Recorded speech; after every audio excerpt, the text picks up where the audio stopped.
كريم. أما بعد فأعوذ بالله السميع العليم من الشيطان الرجيم من همزه ونفخه ونفثه. بسم الله الرحمن الرحيم. وما كان لبشر أن يكلمه الله إلا وحيا أو من وراء حجاب أو يرسل رسولا فيوحي بإذنه ما يشاء إنه علي حكيم.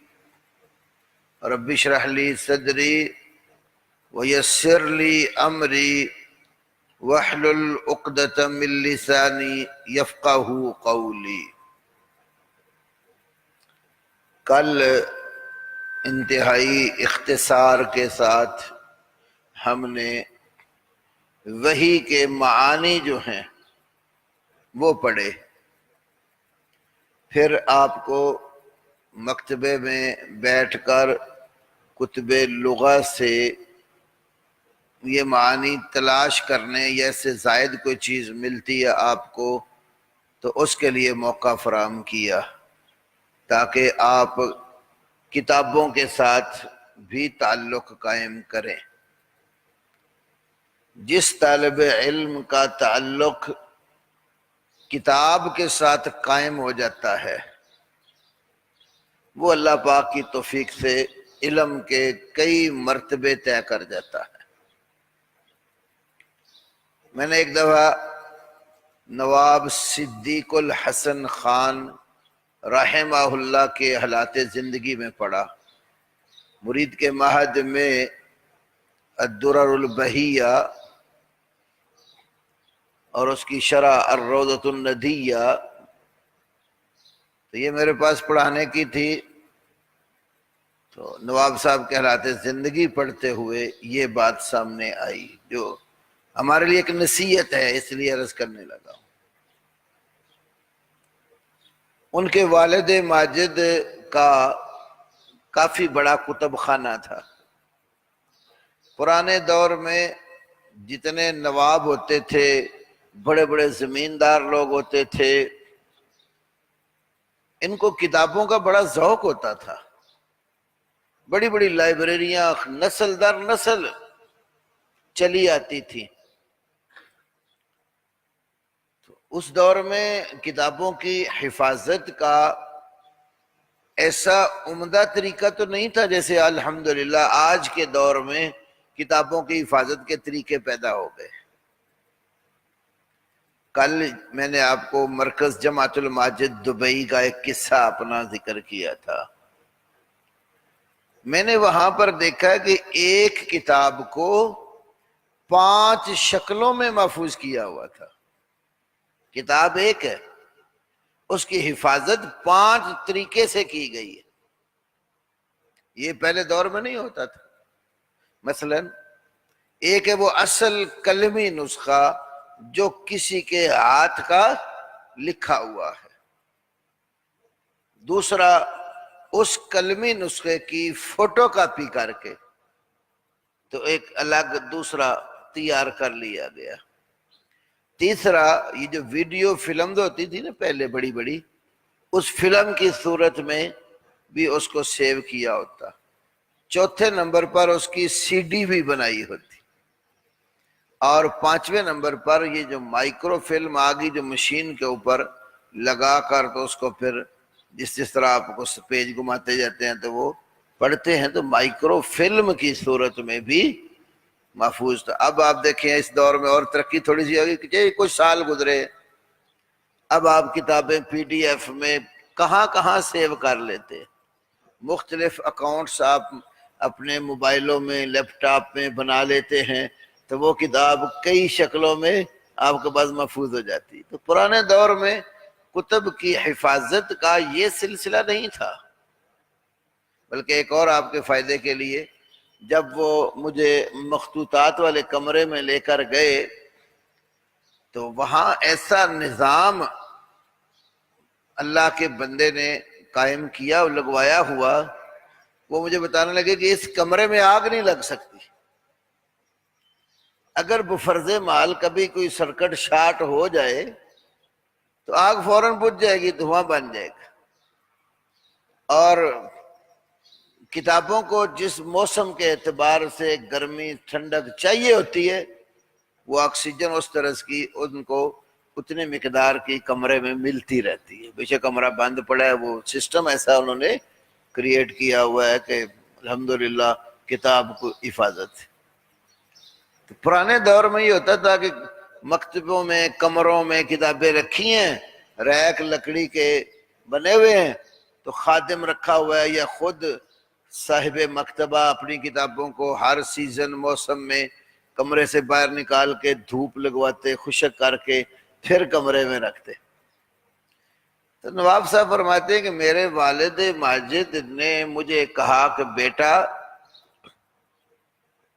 خادم جب کتب خانہ صاف کرے نا، کتابیں باہر نکالے، تم خادم کے ساتھ مل کر کتابیں نکلوانا، اور کتاب پڑھنی آئے یا نہ آئے، تم نے ایک دفعہ کتاب پکڑنی اور کتاب کو کھول کر دیکھنا ضرور ہے، کہیں سے سمجھ آ گئی ٹھیک ہے، نہیں آئی تب بھی دیکھو اور دیکھ کر رکھ دو۔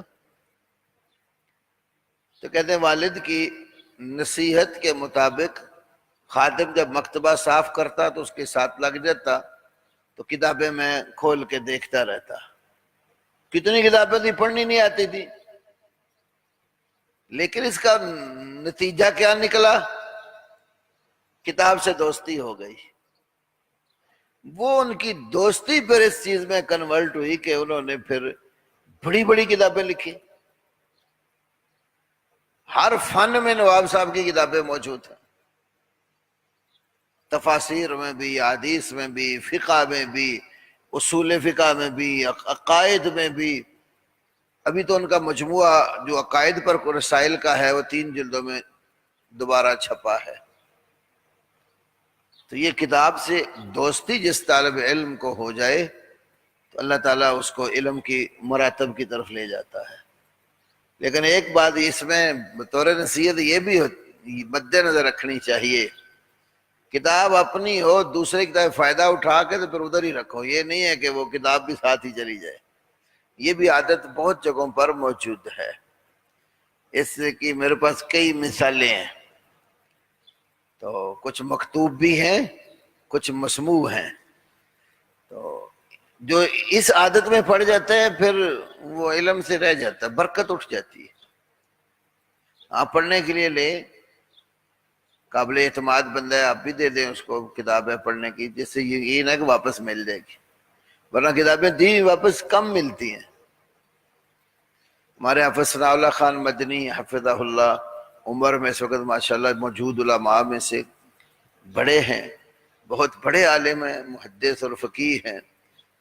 عرب دنیا ان سے بہت پڑھتی ہے، اس عمر میں بھی، بڑھاپے میں بھی گھر لیپ ٹاپ لگا ہے اور عرب علماء ان سے پڑھ رہے ہیں۔ پچھلے دنوں بتا رہے تھے کہ میں نے سنن کبریٰ بہقی ساری پڑھا دی ہے۔ اب ان کے عرب شاگردوں کے صحیح ابن حبان پڑھنا چاہتے تھے۔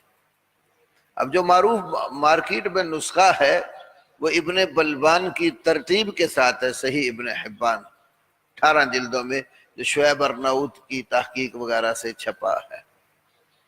اب جو اصل نسخہ اس کا ہے وہ التقاسیم والانواع کے نام پر ہے۔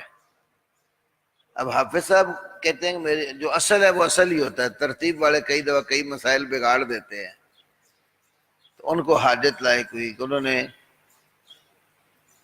میرے پاس میسج بھیجا کہ مجھے یہ کتاب چاہیے، پھر ہم پڑھا کے واپس کر دیں گے۔ اب بزرگ ہیں، میں نے قابل اعتماد ہے، میں نے کہا میں ہم ہی بھر لی، میں نے کہا ورنہ میں کتاب کا ایک ورق بھی نہیں کسی کو دیتا، کہ جس نے پڑھنا ہے اندر بیٹھ کے پڑھے، فوٹو کرانی ہے حاضر ہیں، لیکن کتاب لے جانے کے لیے نہیں ہے۔ یہ اسی شخص کو معلوم ہوتا ہے جو یہ چیزیں اکٹھی کرتا ہے یا خریدتا ہے۔ اس دور میں تو مہنگائی بہت ہے۔ کل رات ابھی لڑکا آئے گا کتابیں لے کر، ایک تفسیر اس نے مجھے بتائی، کسی دور میں میں نے خریدی تھی، پھر مجبوری پیسوں کی ہوئی تو میں نے بیچ کے اپنا پھر گزارا کر لیا۔ تو اب رات اس نے مجھے بتایا کہ یہ شیخ صاحب 40,000 کی ہے، 34 جلدیں اور 40,000 کی ملے گی۔ میں نے کہا یار ابھی مجھے نہیں چاہیے، ٹھہر جاؤ، کچھ انتظار کرتا ہوں۔ پھر اس کا میسج آیا 38 تک مل جائے گی۔ میں نے اس کو جواب نہیں ابھی دیا۔ اب آپ غور کریں کہ یہ جو ایک جلد ہے نا بیٹا، یہ قواعد تفسیر ہے، ایک جلد اس وقت کم از کم 2,500 کی ملتی ہے، 2,000 2,500، اس سے کم ہے ہی نہیں، الا یہ کسی کے کاغذ اور اوراق جو ہیں وہ ناقص ہوں تو شاید سستی ملے، ورنہ عام مارکیٹ میں یہ صورتحال ہے۔ تو جس کتاب کی 20 30 40 جلدیں ہوں تو اس کو آپ 200 ضرب دے دو، جس بندے نے وہ لے کر رکھنی ہے آخر وہ ایسے تو نہیں چھوڑ دے گا نا۔ تو حافظ صاحب کو میں نے میسج دیا کہ میں 1 آدھ دن میں کتاب لے کے حاضر ہو جاتا ہوں۔ پھر میں الحمدللہ ان کو کتاب دینے گیا، دعائیں دی بڑی انہوں نے، اور مجھے کہنے لگے کہ مجھے یہ یقین تھا کہ یہ کتاب ملنی ہے تو آپ سے ہی ملنی ہے اور کسی سے نہیں ملنی، اس لیے میں نے آپ کو میسج بھیجا۔ تو کتاب کی جس کو محبت ہے نا وہ قدر کرتا ہے۔ آپ کتاب لیں، پڑھیں، کوئی اس میں رکاوٹ نہیں ہے، لیکن کتاب کا جو مقام اور موقع مالا اس کو وہیں رکھیں، فائدہ اٹھائیں، ضرور اٹھائیں۔ تو کتاب سے دوستی اس لیے آپ کو کل ہم نے پہلا موقع ایک دیا، انشاءاللہ یہ غائب گئے آپ کو مواقع ہم نے دیتے رہنا ہے تاکہ آپ جو ہیں کتابوں کے ساتھ منسلک ہوں۔ معہد میں بھی جب میں پڑھاتا تھا مریدکے میں تو پہلے جو اوائل میں طلبہ 2-3 کلاسیں فارغ ہوئی ہیں، آپ کسی کا بھی آپ آج جائزہ لیں جو آج اس روئے زمین پر موجود ہیں، ان میں سے اکثر کے پاس کتابیں ہوں گی، کہ میں ان کو ترغیب دیتا رہتا تھا کہ بیٹا آپ پہلے نصابی کتابیں خریدو، پھر اس کے ساتھ جو معاون کتابیں ہیں وہ لو، پھر اسے ہٹ کر اور پیسے اگر آپ کو آ جاتے ہیں جوڑتے رہو، جمع کرتے رہو، تو کوئی نہ کوئی کتاب آپ خریدتے رہیں۔ تو وہی اور اس کے معنی کل پڑھے۔ تو کسی نے آپ میں سے کوئی زوائد چیزیں نقل کی؟ جب آپ لائبریری میں گئے تو وہاں سے کسی نے کچھ نقل کیا کہ نہیں کیا؟ صرف مطالعہ کر کے آ گئے ہو؟ آپ نے کیا؟ دکھائیں مجھے۔ وقت ضائع نہیں کرنا، مکتبے میں بھی جانا ہے، پڑھو پڑھو، دیکھو، جو چیز آپ کو لگتی ہے فائدہ مند ہے اس کو اپنی کاپی پر فوراً نوٹ کرو۔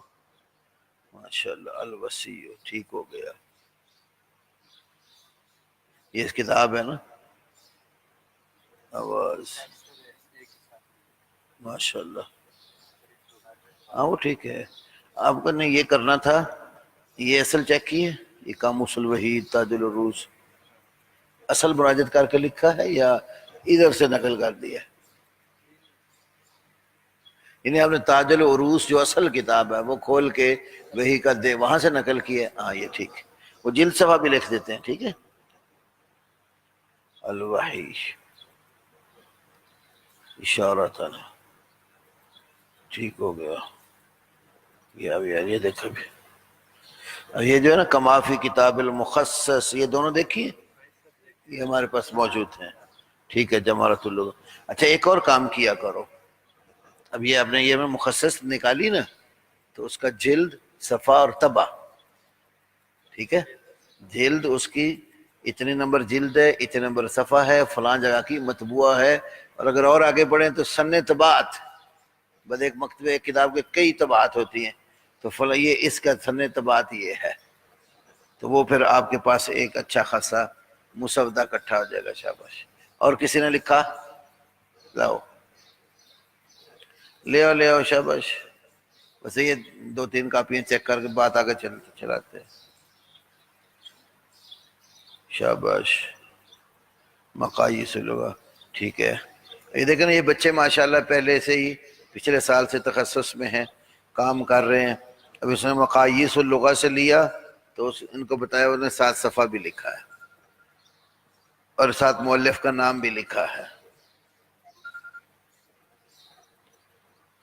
دیکھو، الاشارہ والکتابہ والمکتوب والرسالہ والالہام والکلام الخفی، القاموس المحیط، شاباش. تاج العروس جمہرہ لسان العرب. شاباش بیٹے. اب اس بیٹے نے دیکھیں 2 ورقے بلکہ اڑائی 3 ورقے لکھے ہیں اس نے.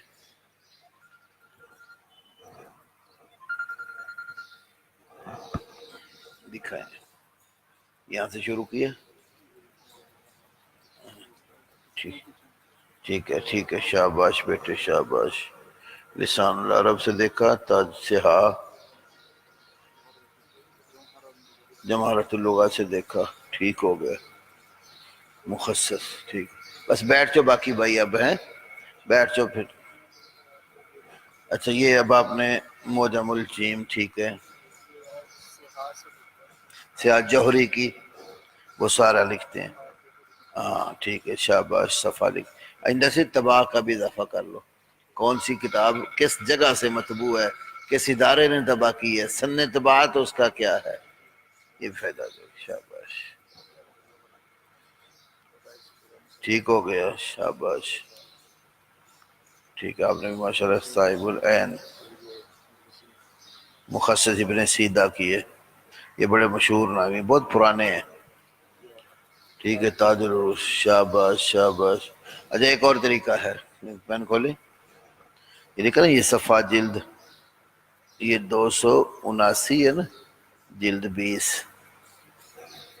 اتنا لمبا لکھنے کی بجائے یہ جو جلد ہے وہ نیچے، صفحہ اوپر. شاباش. چلو ماشاءاللہ. تو یہ ذوق آپ نے اپنے اندر پیدا کرنا ہے. جتنا یہ ذوق اپنے اندر پیدا کرو گے، اصل کی مراجعت کی طرف کل کو بیان کرنے میں، لکھنے میں بھی آپ کی پختگی ہوگی. کہ آپ نے اپنی آنکھوں سے کتاب کو دیکھ کر پڑھ کر لکھا ہے، وہ آپ حوالہ پیش کرتے ہیں نا، تو آپ کے دل کو بھی تسلی ہوگی. کوئی پوچھے بھی تو میں نے پڑھا ہوا ہے، میں لاؤ میں نکال دیتا ہوں. تو وحی کی آج ہم نے اقسام اور وحی کا جو طریقہ کار ہے وہ پڑھنا ہے.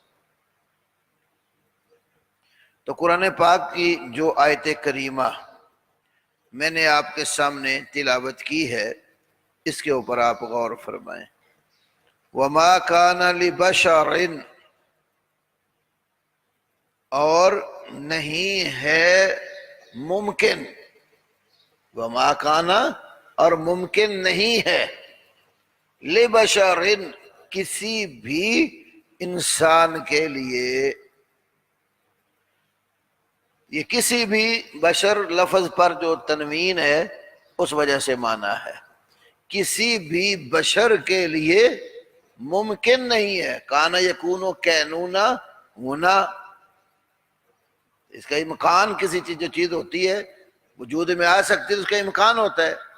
جب ماں نفی کا داخل کیا تو وما کان لبشر، اور کسی بھی انسان کے لیے ممکن نہیں ہے. یہ نیچے بیٹیاں نے پڑھتے ہیں قرآن مجید اپنے پاس رکھا کرو، جو آیت بتائیں تو وہ نکال لی. ابھی سورہ شورا ہے اور آیت نمبر اس کی 51 ہے جو ہم پڑھ رہے ہیں. تو قرآن لے کر سورہ شورا آیت نمبر 51 نکال لے. وما کان لبشر، اور کسی بھی بشر کے لیے ممکن نہیں ہے. کیا ممکن نہیں ہے؟ ان یکلمہ، ان کے یکلم کلام کرے، ہو اس سے، اللہ اللہ تعالی. یہ تو وہ لفظی ترجمہ کہ کسی بھی بشر کے لیے ممکن نہیں ہے کہ اللہ اس سے کلام کرے. یہ لفظی ترجمہ ہوا نا کہ اللہ اس سے کلام کرے. اور آپ جانتے ہیں مضارع کے اوپر جب ان داخل ہو جاتا ہے تو مضارع کو مصدر کے معنوں میں کرتا ہے. تو کلمہ یکلم تکلیم، اس کا معنی بات کرنا. تکلیم کا معنی بات کرنا. تو یہ بات کرنا مصدر ہے نا، مصدری معنی ہے.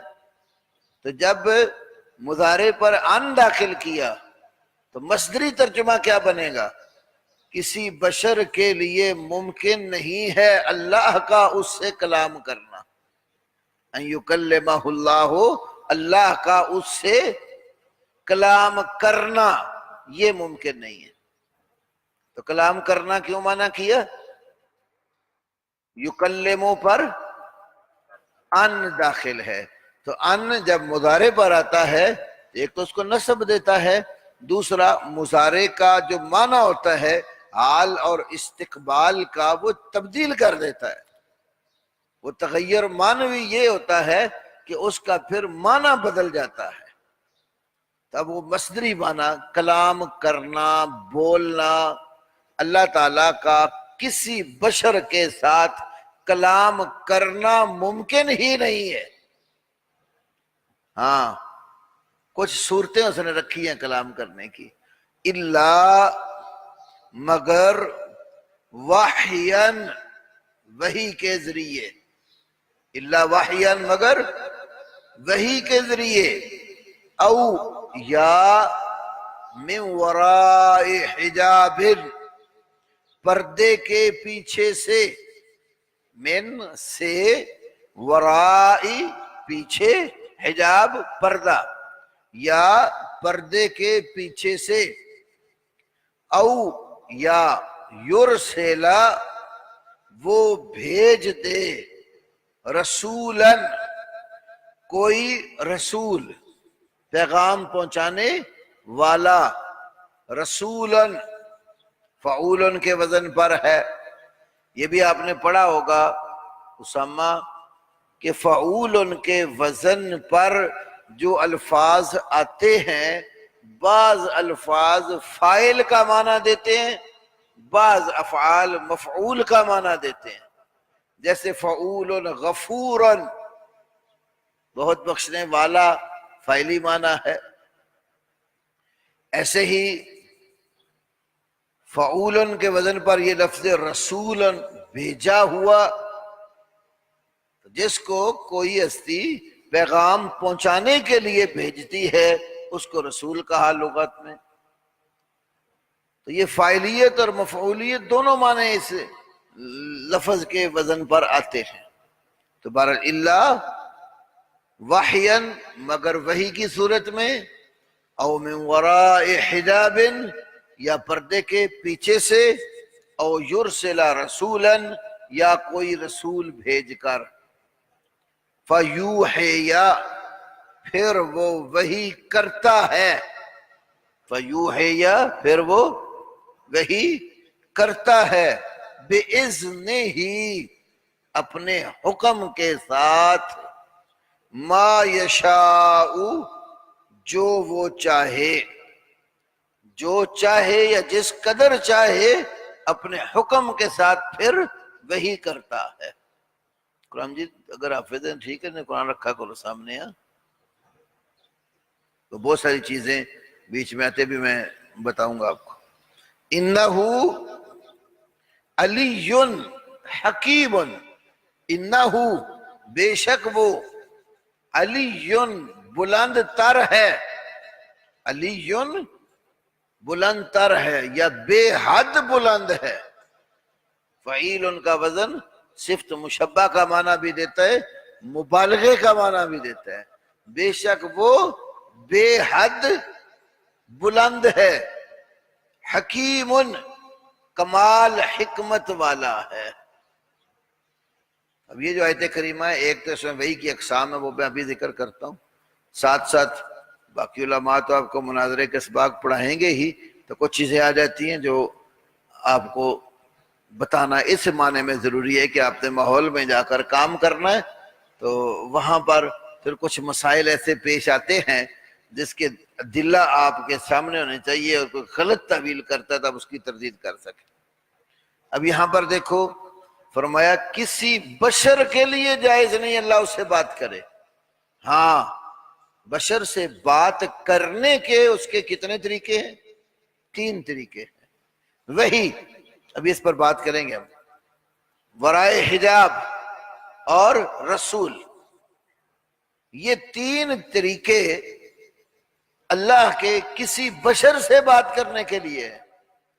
یہاں سے معلوم ہوتا ہے کہ یہ بشر کوئی عام نہیں ہے، یہ خاص بشر ہے جسے رب گفتگو کرتا ہے، جس کی طرف فرشتہ بھیج کر پیغام دیتا ہے، یا جس کے دل میں کوئی بات ڈال کر ثبت کر دیتا ہے، یا گفتگو اس کے ساتھ پردے کے پیچھے سے کرتا ہے، سامنے نہیں کرتا۔ یہ ہر بندے کے ساتھ تو یہ نہیں نہ ہوتا۔ تو اس سے مراد اللہ کے پیغمبر ہیں۔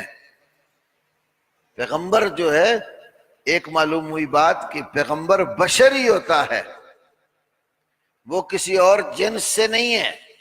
انسانوں کی راہبری اور رہنمائی کے لیے اللہ رب العالمین نے جتنے بھی نبی بھیجے، جتنے رسول بھیجے، تمام انبیاء رسل کیا تھے؟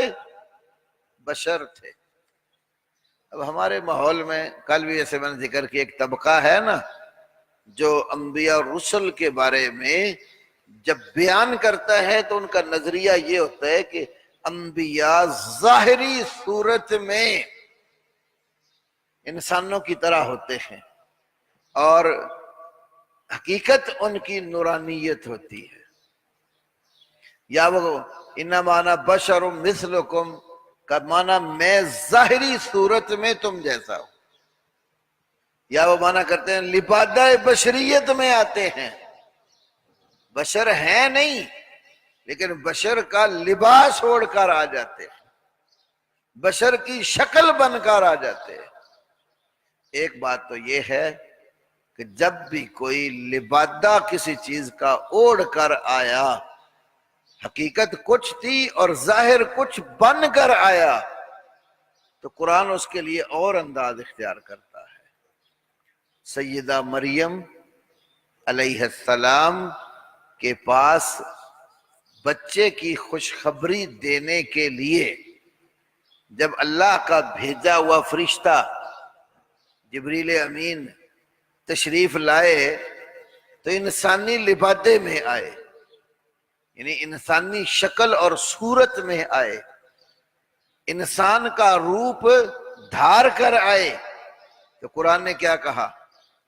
فَتَمَثَّلَ لَهَا بَشَرًا سَوِيًّا، فَتَمَثَّلَ لَهَا بَشَرًا سَوِيًّا، وہ اللہ کا فرشتہ اس بی بی کے لیے ایک انسانی صحت مند انسانی صورت میں اختیار کر کے آیا۔ تمثل باب تفاعل سے، تمثل یتمثل تمثل، تو تمثل کسی چیز کا نمونہ بنانا، روپ دھار لینا۔ طلبہ میں اس کی مثال دیتا ہوں۔ کچھ طالب علم ایسے ہوتے ہیں جو واقعتاً مریض ہو جاتے ہیں، تو پھر وہ کلاس سے غیر حاضری عذر بنا کے بیمار ہے۔ کچھ وہ ہوتے ہیں جن کو پتہ ہے آج استاد نے سبق سننا ہے اور انہوں نے یاد نہیں کیا، وہ بیمار ہوتے نہیں ہیں، بیمار بن جاتے ہیں۔ کیوں ساما؟ بیمار ہوتے نہیں ہیں لیکن بیمار بن جاتے ہیں۔ جب وہ بیماری کا روپ دھار لیتے ہیں، شکل صورت ایسی اختیار کرتا ہے جس سے بندہ مریض لگے، تو اس کو مریض نہیں کہتے، متمرض کہتے۔ کیا کہتے ہیں اس کو؟ متمرض، باب تفاعل سے، متمرض، اس نے مرض کا روپ دھارا ہوا ہے۔ آج بھی یہ ڈرامہ جو ہوتا ہے نا، عربی میں اس کو تمثیل کہتے ہیں۔ ڈرامے کو عربی میں کیا کہتے ہیں؟ تمثیل۔ وہ جتنے کردار اس ڈرامے کے اندر ہوتے وہ حقیقت نہیں ہوتے۔ لیکن لوگوں نے بنایا، یوسف علیہ السلام یا انبیاء کی فلمیں بنائی ہوئی ہیں، اب وہ جو بندے اس کے اندر ایڈ ہیں علیاذ باللہ، جن کو نبی ظاہر کیا گیا، وہ حقیقت میں نبی تو نہیں ہے۔ انہوں نے لوگوں کی نظروں میں نبوت کا روپ دھارا ہوا ہے۔ بات سمجھے؟ تو جو نقلی بشر تھا، قرآن نے اس کی حقیقت سے نقاب کشائی کرتے ہوئے کہا فَتَمَثَّلَ لَهَا بَشَرًا سَوِيًّا۔ ایسے ہی ابراہیم علیہ السلام کے پاس فرشتے انسانی شکل میں آ گئے. جب وہ مہمان بن کر آئے تو ابراہیم علیہ السلام اندر چلے گئے اور جا کر بچڑا ایک جو نا تیار کیا، اس کو بھونا اور بھون کر لے آئے. اب انہوں نے سمجھا کہ انسان ہے، کوئی مہمان آ گئے ہیں. وہ تھے اللہ کے بھیجے ہوئے فرشتے جنہوں نے ان کو بچے کی بشارت بھی دینی تھی اور آگے قوم لوط کی طرف بھی جانا تھا. تو کھانا پکا کر ان کے سامنے رکھ دیا. اب جو اصل نور ہے نا وہ کھاتے پیتے نہیں ہے. تو ابراہیم علیہ السلام کو لبادہ بشریت میں ہے تو وہ ان کو انسان مہمان سمجھ کر کھانا پکا کے لے آئے. اب وہ دیکھتے ہیں کہ کھانے کی طرف تو ان کے ہاتھ بڑھتے ہی نہیں ہیں. اور کہا بھی تو انہوں نے کہا کہ ہم تو تیرے رب کے بھیجے ہوئے آئے ہیں.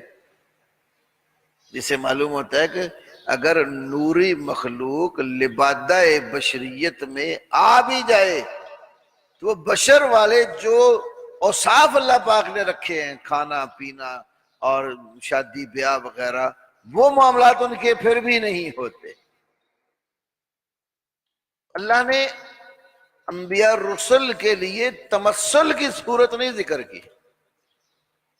قل سبحان ربی هل کنت الا بشر الرسولا، 15ویں پارے میں. قل کہہ دیجئے سبحان ربی، میرا رب ہر طرح کے نقص سے پاک اور مبرہ ہے. هل کنت، نہیں ہوں میں، الا مگر، اللہ سے پہلے جو کلام ذکر ہوتا ہے نا، جو سینٹینس فقرہ اللہ سے پہلے آتا ہے، جائے ما، حل اور ان، اور اس کے بعد اللہ آ جائے تو نفی کا معنی دیتا ہے، اس میں حسر کا مفہوم ہوتا ہے. نہیں ہوں میں مگر کیا ہوں، بشر الرسول، ایک انسان رسول ہوں. ہم کہتے ہیں چلو آپ پھر اسی طرح کی حسر والی کوئی آیت ہی دکھا دیں. پیغمبر نے کہا ہو حل کنت الا نور الرسول، حل کنت الا نور الرسول، کوئی ایسی آیت لے آؤ. قرآن میں کہیں بھی نہیں ہے. قرآن میں کیا ہے؟ قل سبحان ربی حل کنت الا بشر الرسول. ان کے عقائد کی کتابوں میں بھی جب لفظ نبی کا اصطلاحی معنی لکھا ہوتا ہے تو اس میں بتایا جاتا ہے کہ نبی ہوا انسان یبعثہ اللہ الی الخلق، نبی وہ انسان ہے جس کو اللہ مخلوق کی طرف رہنمائی کے لیے بھیجتا ہے. تو لفظ نبی کی اصطلاحی شرح میں لفظ انسان ذکر کرتے ہیں. وہ انسان، پیغمبر ایک انسان ہوتا ہے جو لوگوں کو اللہ کا پیغام پہنچاتا ہے. تو یہ بڑا عقیدے کا مسئلہ ہے. جو میری کتاب ہے نا احکام و مسائل، 2 جلدوں والی، انشاءاللہ اللہ نے توفیق بخشی تو دورے کے اختتام پر آپ کو دیں گے. تو اس میں میں نے شروع میں عقائد کے باب میں ہی اس پر اپنے ان دوستوں کی کتابوں سے بہت سارے حوالے میں نے جمع کیے. صرف ایک حوالہ آپ کو دیتا ہوں اور یہ آپ کو ضرور یاد رہنا چاہیے. یہ آپ کو ہر موقع پر جب بھی کوئی کسی مولوی سے اس مسئلے پر گفتگو ہوگی یہ آپ کو کام آئے گا.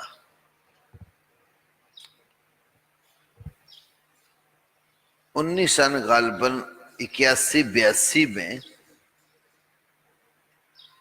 شاہ فہد کا دور حکومت جب تھا سعودیہ میں، تو مولوی احمد رضا خان صاحب کا جو ترجمہ قرآن ہے اور اس کے حاشیے پر نعیم الدین مراد آبادی صاحب کی تفسیر ہے،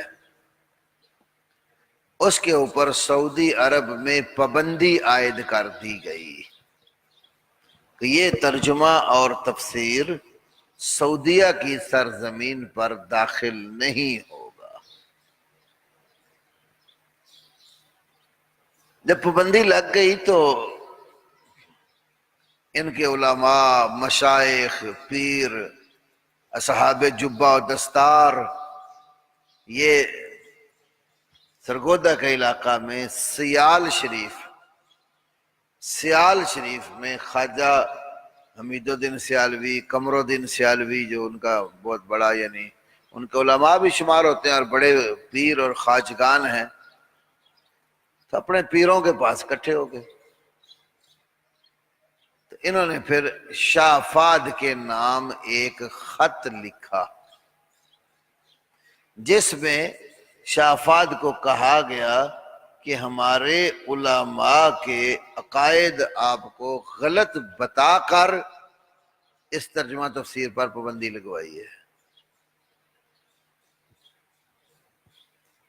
اور ان عقائد کی پھر تشریح کی کہ یہ عقیدہ آپ کو بتایا گیا. ان میں ایک یہ عقیدہ بھی ہے بشریت النبی صلی اللہ علیہ وسلم کا. انہوں نے لکھا شافاد کو کہ ہمارے یہ دونوں بزرگ احمد رضا خان اور نعیم الدین مراد آبادی، ہمارے یہ دونوں بزرگ انبیاء اور رسل کی بشریت کا انکار کیسے کر سکتے ہیں جبکہ قرآن کریم گواہی دیتا اور صراحتاً بیان کرتا ہے کہ انبیاء اور رسل بشر ہیں. پھر آگے لکھا ہمارے ان بزرگوں کے نزدیک انبیاء اور رسل کی بشریت کا منکر دائرہ اسلام سے خارج ہے. جو انبیاء کو بشر نہیں مانتا وہ دائرہ اسلام سے، یہ خود انہوں نے خط لکھا. یہ جو خط ہے نا، یہ جنوری 1983 کا شمارہ ضیاء حرم، یہ پیر کرم شاہ صاحب بیرے والے کی زیر ادارت رسالہ نکلتا تھا، ضیاء حرم، جنوری 1983. اور دوسرا ہفت روزہ رسالہ جو گجرانوالہ سے نکلتا تھا، مولوی ابو داؤد محمد صادق کی زیر نگرانی، رضائے مصطفیٰ، وہ فروری 1983 کا شمارہ. رضائے مصطفیٰ فروری 1983.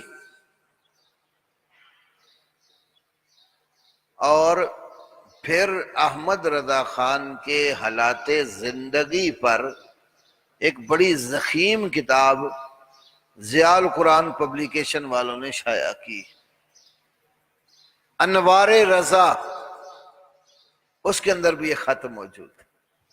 انوار رضا. ایک مناظرانہ نکتہ بتاؤں آپ کو یہاں کہ علماء اکرام، اس میں ایک قصہ بھی ہے اور یہ مسئلہ بھی دیہاتیوں کو تو خاص طور پر بڑی جلدی سمجھ آتا ہے. ہمارے مناظرے کے بھائی، بڑے ساتھی ہمارے قاضی عبد الرشید ارشد حفظہ اللہ تعالی، اللہ ان کو شفائے کاملہ عاجلہ دے. عارضہ قلب میں اور شوگر کے مریض میں، مرض میں مبتلا ہے، اللہ ان کو صحت عافیت والی بابرکت لمبی زندگی نصیب کرے.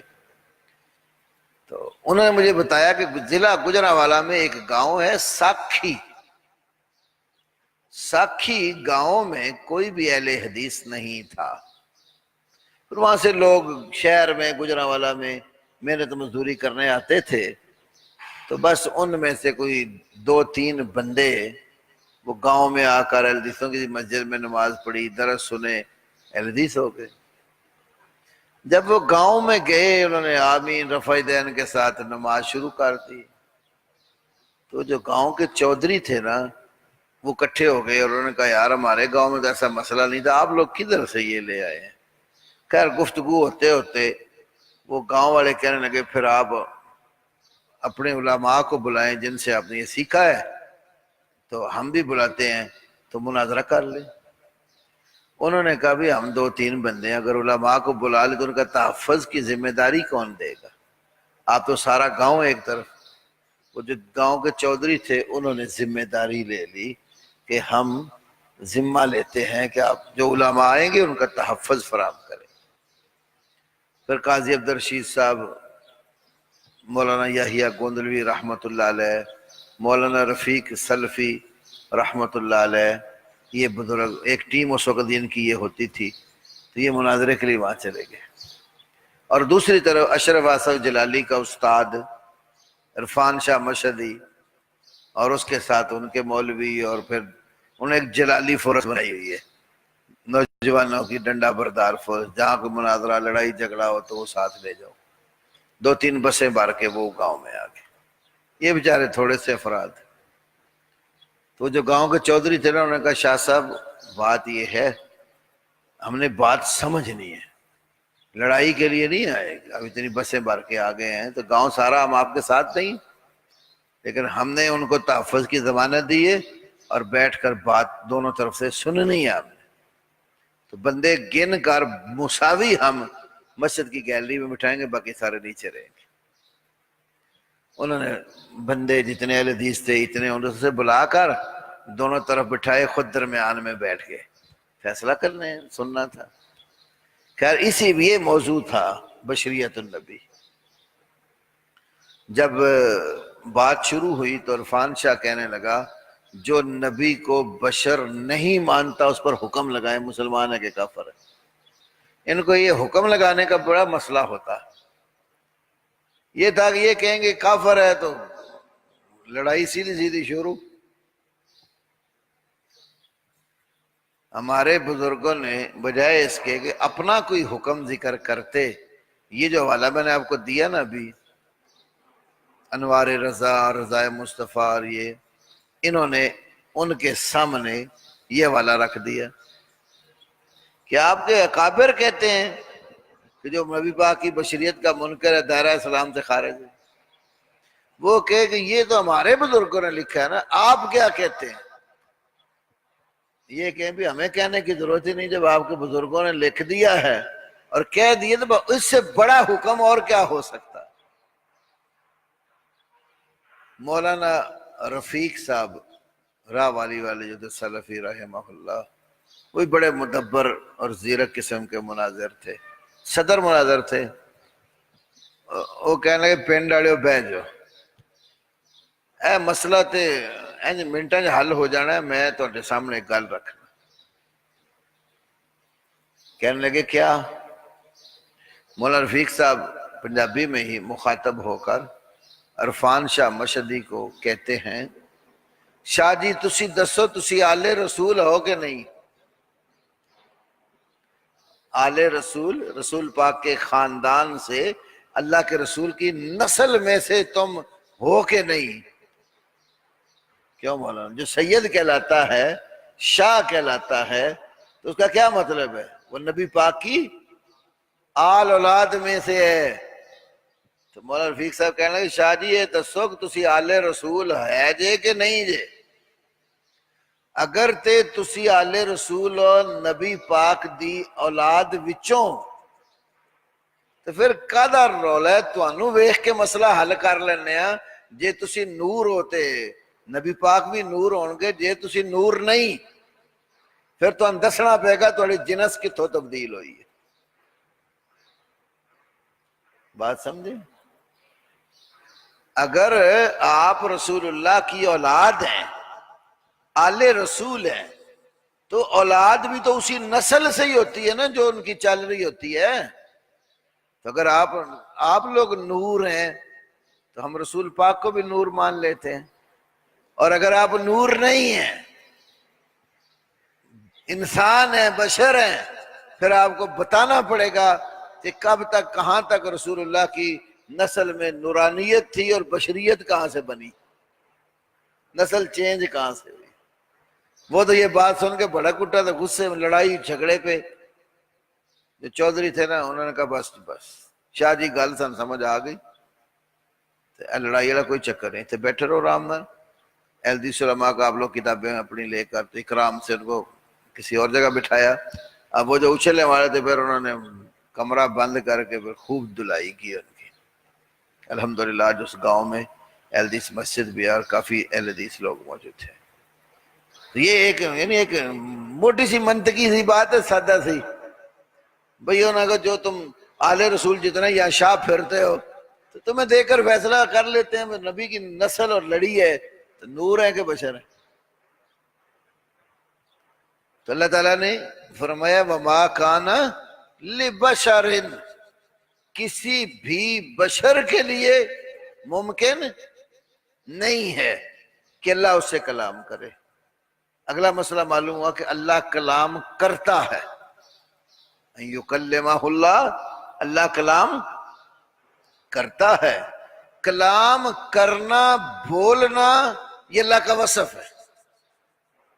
اچھا کچھ لوگ یہ سمجھتے ہیں کہ اللہ تبارک و تعالی کا کلام لفظی نہیں ہوتا. یہ بھی عقیدے کی کتابوں میں ایک بڑی بات ہے کہ جو بولتا ہے اس کے نہ الفاظ ہوتے ہیں، نہ حروف ہوتے ہیں، نہ اس کی آواز آتی ہے. کلام لفظی نہیں ہوتا. وہ کہتے ہیں وہ کلام نفسی ہے. بندہ اندر اندر سوچتا نہیں ایسے. اب اصل میں بیٹھوں میں بول رہا، زبان نہیں ہلتی، بولتا نہیں ہوں، چپ کر گیا. اب میں اندر سوچتا تو یوں سمجھو کہ جو میں سوچتا ہوں وہ میرا کلام کون سا ہے؟ کلام نفسی. بولتا ہوں تو کلام لفظی. بولتا ہوں تو الفاظ نکلتے ہیں نا، آپ کو آواز آ رہی ہے نا. اب جو لفظ میں بول رہا ہوں ان کے حروف آپ کو سنائی دیے جا رہے ہیں نا.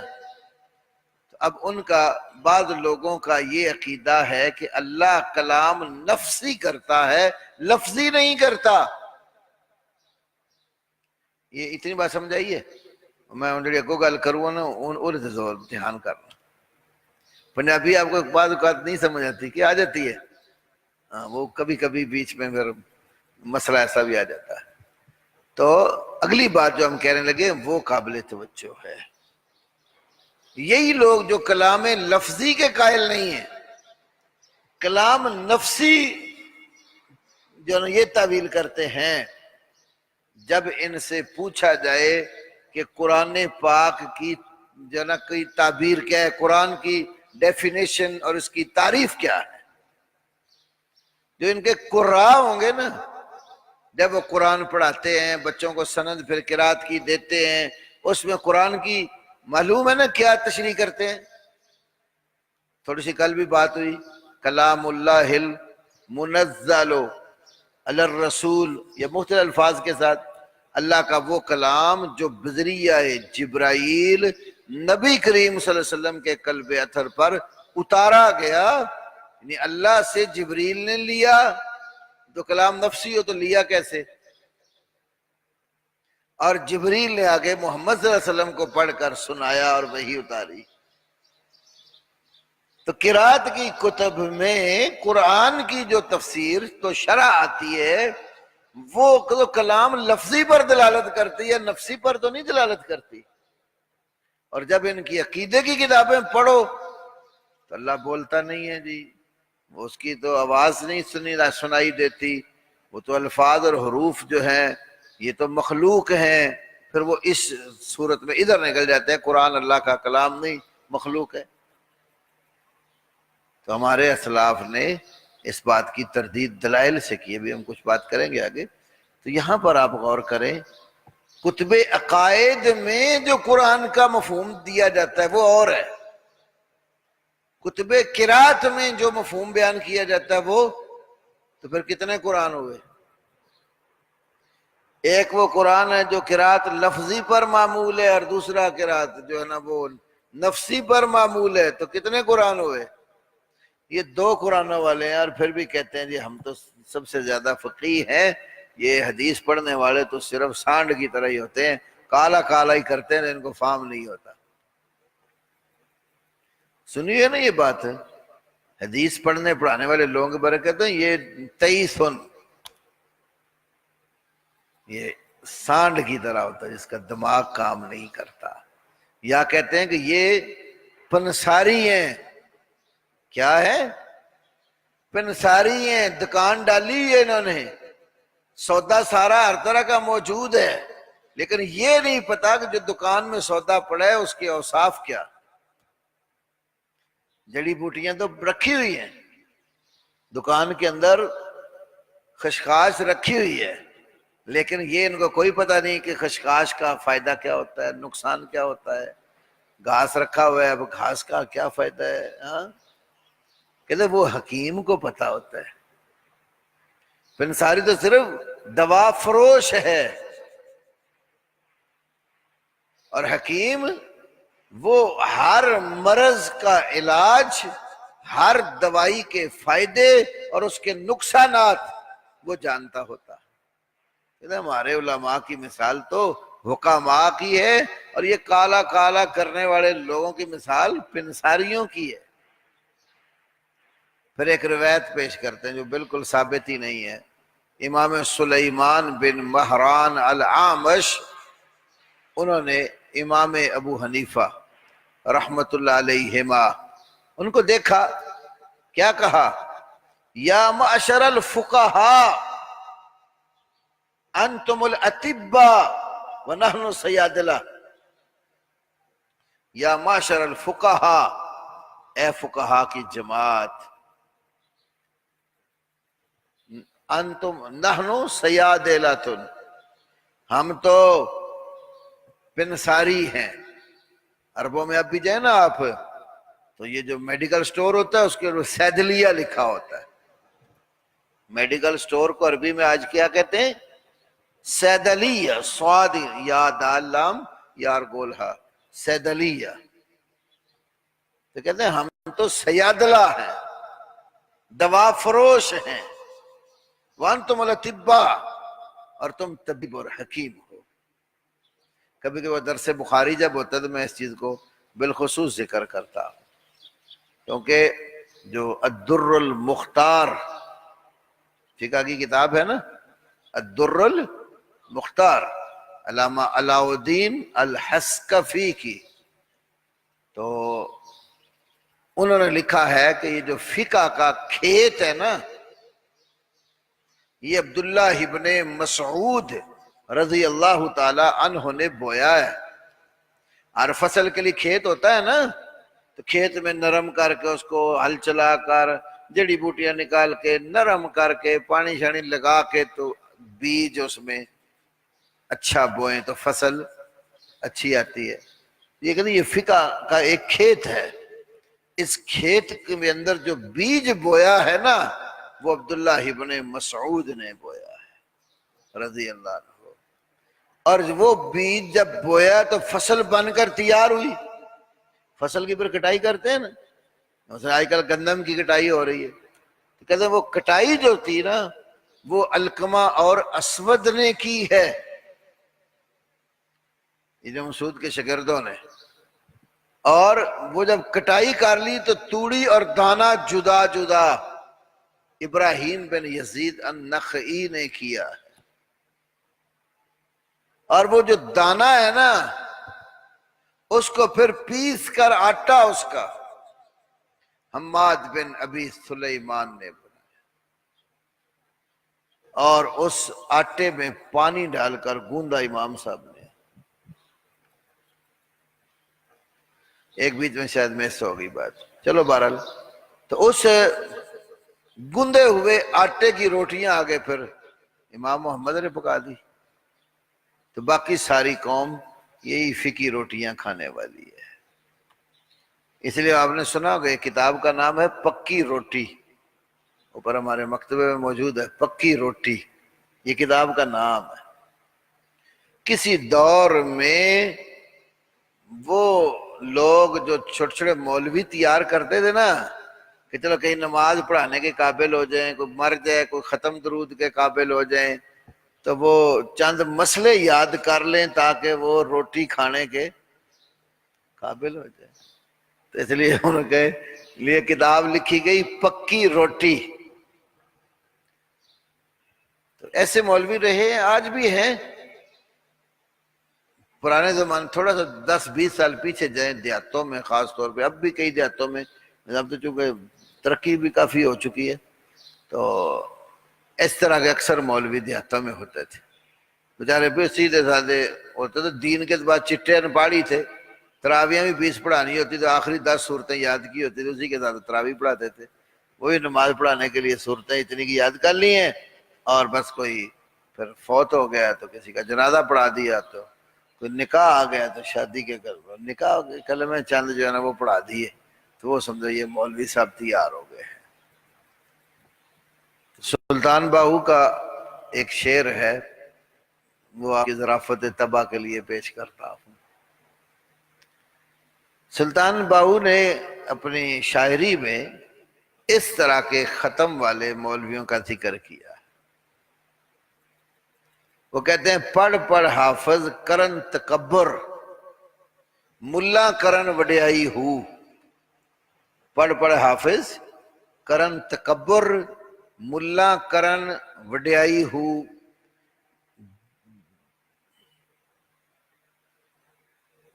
جتھے ویکھن چنگا چوکھا, اتھے پڑھن کلام سوائی ہو. جتھے ویکھن چنگا چوکھا, یعنی جہاں دیکھیں کہ وہ مال ماشاءاللہ ختم کے لیے بہت زیادہ پڑا ہوا ہے تو قرآن زیادہ پڑھ دیں, اور جہاں میں تھوڑا بہت گزارے کے لیے چند صورتیں پڑھی اور ختم ہو گیا. جتھے ویکھن چنگا چوکھا, اتھے پڑھن کلام سوائی ہو. دوئی جہانی کٹھے باہو, جنہ کھادی ویچ کمائی ہو.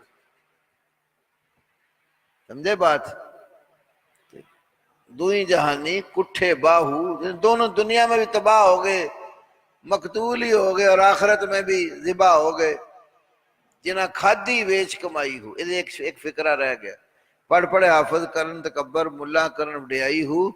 گلیاں دے وے پھرن نمانے, بغل کتاباں چائی ہو.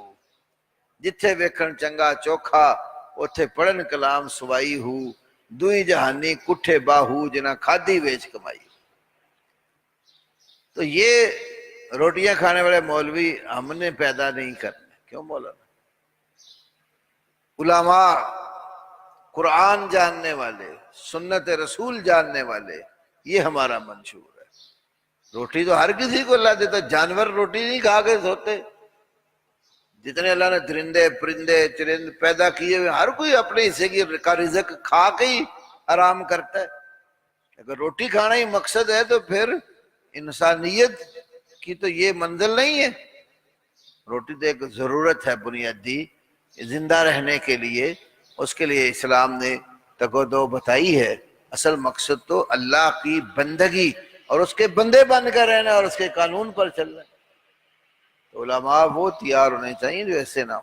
اچھا, تو بات یہ نکلی تھی کہ اللہ تعالیٰ گفتگو کرتا ہے. اللہ کا جو کلام ہے وہ سنائی دیتا ہے. سورہ طٰہٰ نکالیں.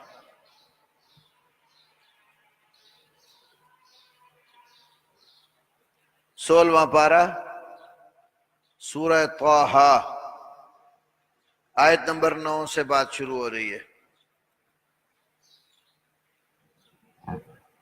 اللہ رب العالمین نے فرمایا, نکال لیا بیٹا یہ جو بچہ ہے, اب سورہ طٰہٰ نکالنا 16واں پارہ بیٹے. آپ کو کوئی سمجھ آ رہی کہ نہیں؟ جہاں سے نہیں کوئی بات سمجھ آئی نا, نوٹ کر لینا اور پوچھ لینا بعد میں. اس کو نکال کے دو دی. سورہ طٰہٰ نکال دیے. یہ آیت کریمہ, وَهَلْ أَتَاكَ حَدِيثُ مُوسَىٰ, اور کیا تیرے پاس موسیٰ کی حدیث آئی ہے؟ وہ کیا حدیث ہے موسیٰ؟ اذ رعا نارا, اذ جب رعا اس نے دیکھا, نارن آگ کو, فقال لأہلہ تو اپنے اہل سے کہا, امکثو تم ٹھہری رہو, انی بے شک میں نے, آنستو اطلاع پالی ہے, نارا آگ پر. یہ بھی ایک نکتہ کسی وقت میں بتاؤں گا. فقال لأہلہ, آگے کیا لفظ ہے؟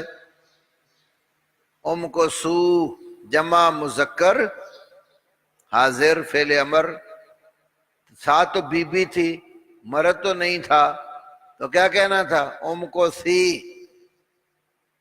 ام کو سی نہیں کہا، کیا کہا؟ بھائی یہ ذہن میں رکھنا، پھر کوئی بات آئے گی میں بتاؤں گا۔ تو بی بی کو کیا لعلی آتی کے ہے یا قوم ہے؟ یہ بھی جمع کر حاضر ہے۔ لعلی آتی کم، لعلہ امید کے لیے آتا ہے، مجھے امید ہے کہ میں تمہارے پاس لے کر آؤں گا، منہا اس نار میں سے، بقبس ایک چنگاری، او یا اجدو میں پالوں گا، علی النار آگ پر، ہدا رہنمائی۔ فلما اتاہا پھر جب وہ وہاں آ گئے نا جدھر النار تھی، نودی یا موسیٰ، نودی آواز دی گئی، یا موسیٰ اے موسیٰ۔ آواز دینے والا کون تھا؟ اللہ۔ اور وہ آواز موسیٰ علیہ السلام نے سنی تو نہیں تھی نا؟ کیوں مولانا؟ ابھی آگے اور بھی لفظ آ رہے ہیں صراحتاً، وہ آواز سنی تھی موسیٰ علیہ السلام نے؟ سنی تھی نا، تبھی تو آگے بات ہوئی نا، سنی، وہ آواز سنی موسیٰ علیہ السلام، خود اللہ نے بھی کہا کہ آ رہی بات، انی آنا ربو کا، آواز دینے والے نے کیا کہا؟ بے شک میں تیرا۔ تو جو اگر اندر ہی اندر خیال کرنا اور سوچنا اور کلام نفسی ہوتا تو یہ موسیٰ علیہ السلام کو بات سمجھ آتی؟ اللہ نے موسیٰ علیہ السلام سے بات کر کے کہا میں تیرا رب ہوں، فخلا نعلیک، اپنے نالین پاک اتار دیجئے، دونوں جوتے اپنے اتار دیں، یہ اللہ حکم دے رہا ہے۔ انک بالوادی المقدس طویٰ، یقیناً تم پاک وادی طویٰ کے اوپر ہو، تو یہاں جوتے اتار دو، یہ حکم ہو رہا ہے نا، تو حکم تبھی دیا جاتا ہے مخاطب سنے تو اس کو سمجھ آئے۔ پھر کہا وَأَنَا اخْتَرْتُكَ، میں نے تجھے چن لیا ہے، فَاسْتَمِعْ لِمَا یوحیٰ، فَاسْتَمِعْ تو غور سے سن، لِمَا یوحیٰ اس چیز کو جو وحی کی جا رہی ہے، کس کو سن؟ جو وحی کی جا رہی ہے۔ معلوم ہوا کہ اللہ نے جو کلام کیا ہے وہ موسیٰ علیہ السلام کو سننے کا حکم تھا، تو سنا اسی کو جاتا ہے جو آواز آتی ہو اور اس کے الفاظ اور حروف ہو۔ اگر لفظ ہی کوئی نہیں ہے، حرف ہی کوئی نہیں ہے، آواز ہی کوئی نہیں ہے، تو سننا کس چیز کو ہے؟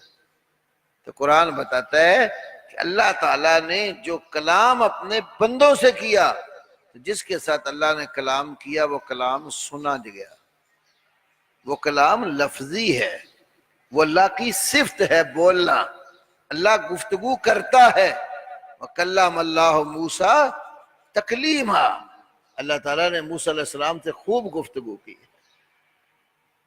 اللہ گفتگو کرتا ہے، جس سے اللہ بات کرتا ہے تو اللہ کی بات اس کے کانوں میں پڑتی ہے، سنائی دیتی ہے، جو سنائی دے گی تو اس کے الفاظ بھی ہوں گے اور حروف بھی ہوں گے۔ یہ میں نے عقیدے کی ایک چھوٹی سی بات آپ کے سامنے رکھی ہے، اس کے کتب عقائد میں آپ اس کو پڑھیں گے تو اس کے اوپر بڑی بڑی کتابیں ہیں۔ اسی لیے محدثین کے ہاں جو شخص قرآن حکیم کو اللہ کا کلام ماننے کی بجائے اللہ کی مخلوق قرار دے، تقریباً تمام محدثین کا فتویٰ ہے وہ کافر ہے، مسلمان نہیں ہے۔ امام احمد اور بڑے بڑے محدثین نے کہا جو بندہ یہ کہتا ہے کہ قرآن مخلوق ہے وہ کافر ہے، وہ مسلمان نہیں ہے۔ قرآن کلام اللہ ہے، اللہ کا وصف ہے، تو اللہ کا وصف مخلوق نہیں ہے۔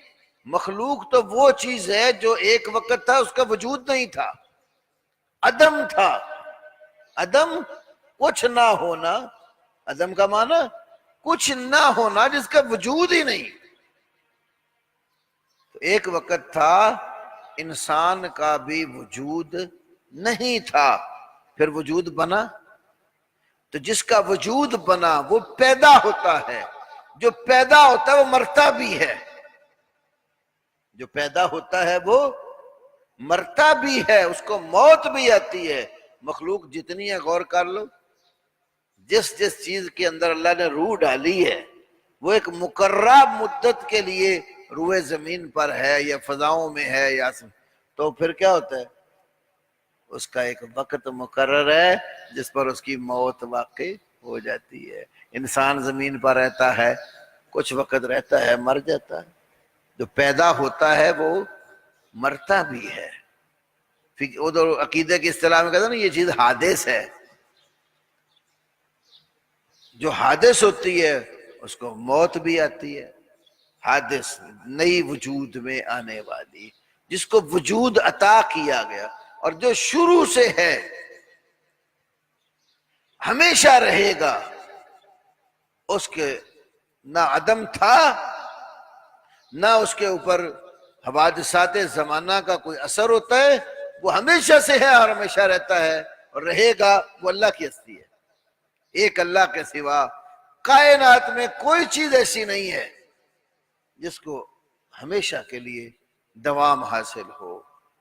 تو جب اللہ ہمیشہ سے ہے، ہمیشہ رہے گا، تو اللہ کی صفتیں بھی اسی طرح ہی ہیں۔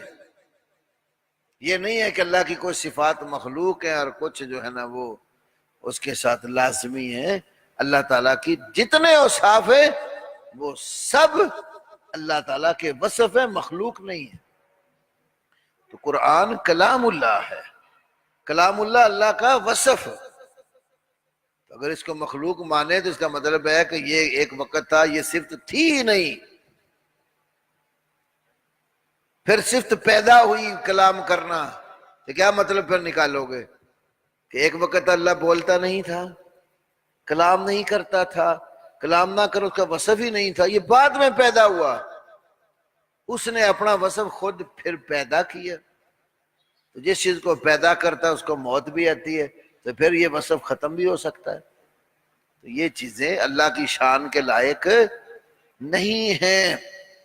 تو قرآن اللہ کا کلام ہے، جو اس کو مخلوق مانے وہ بندہ مسلمان نہیں ہے۔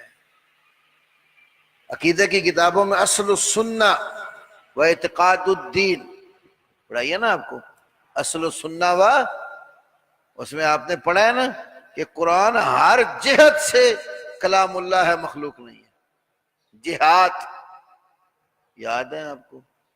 کیوں ہم یاد کہ بھول گئے ہو؟ بیان کر کتنی جہاد ہیں؟ قرآن ہر جہت سے اللہ کا کلام ہے۔ یہ امام ابن ابی حاتم رازی نے لکھا ہے۔ تو جہاد سے کیا مراد ہے؟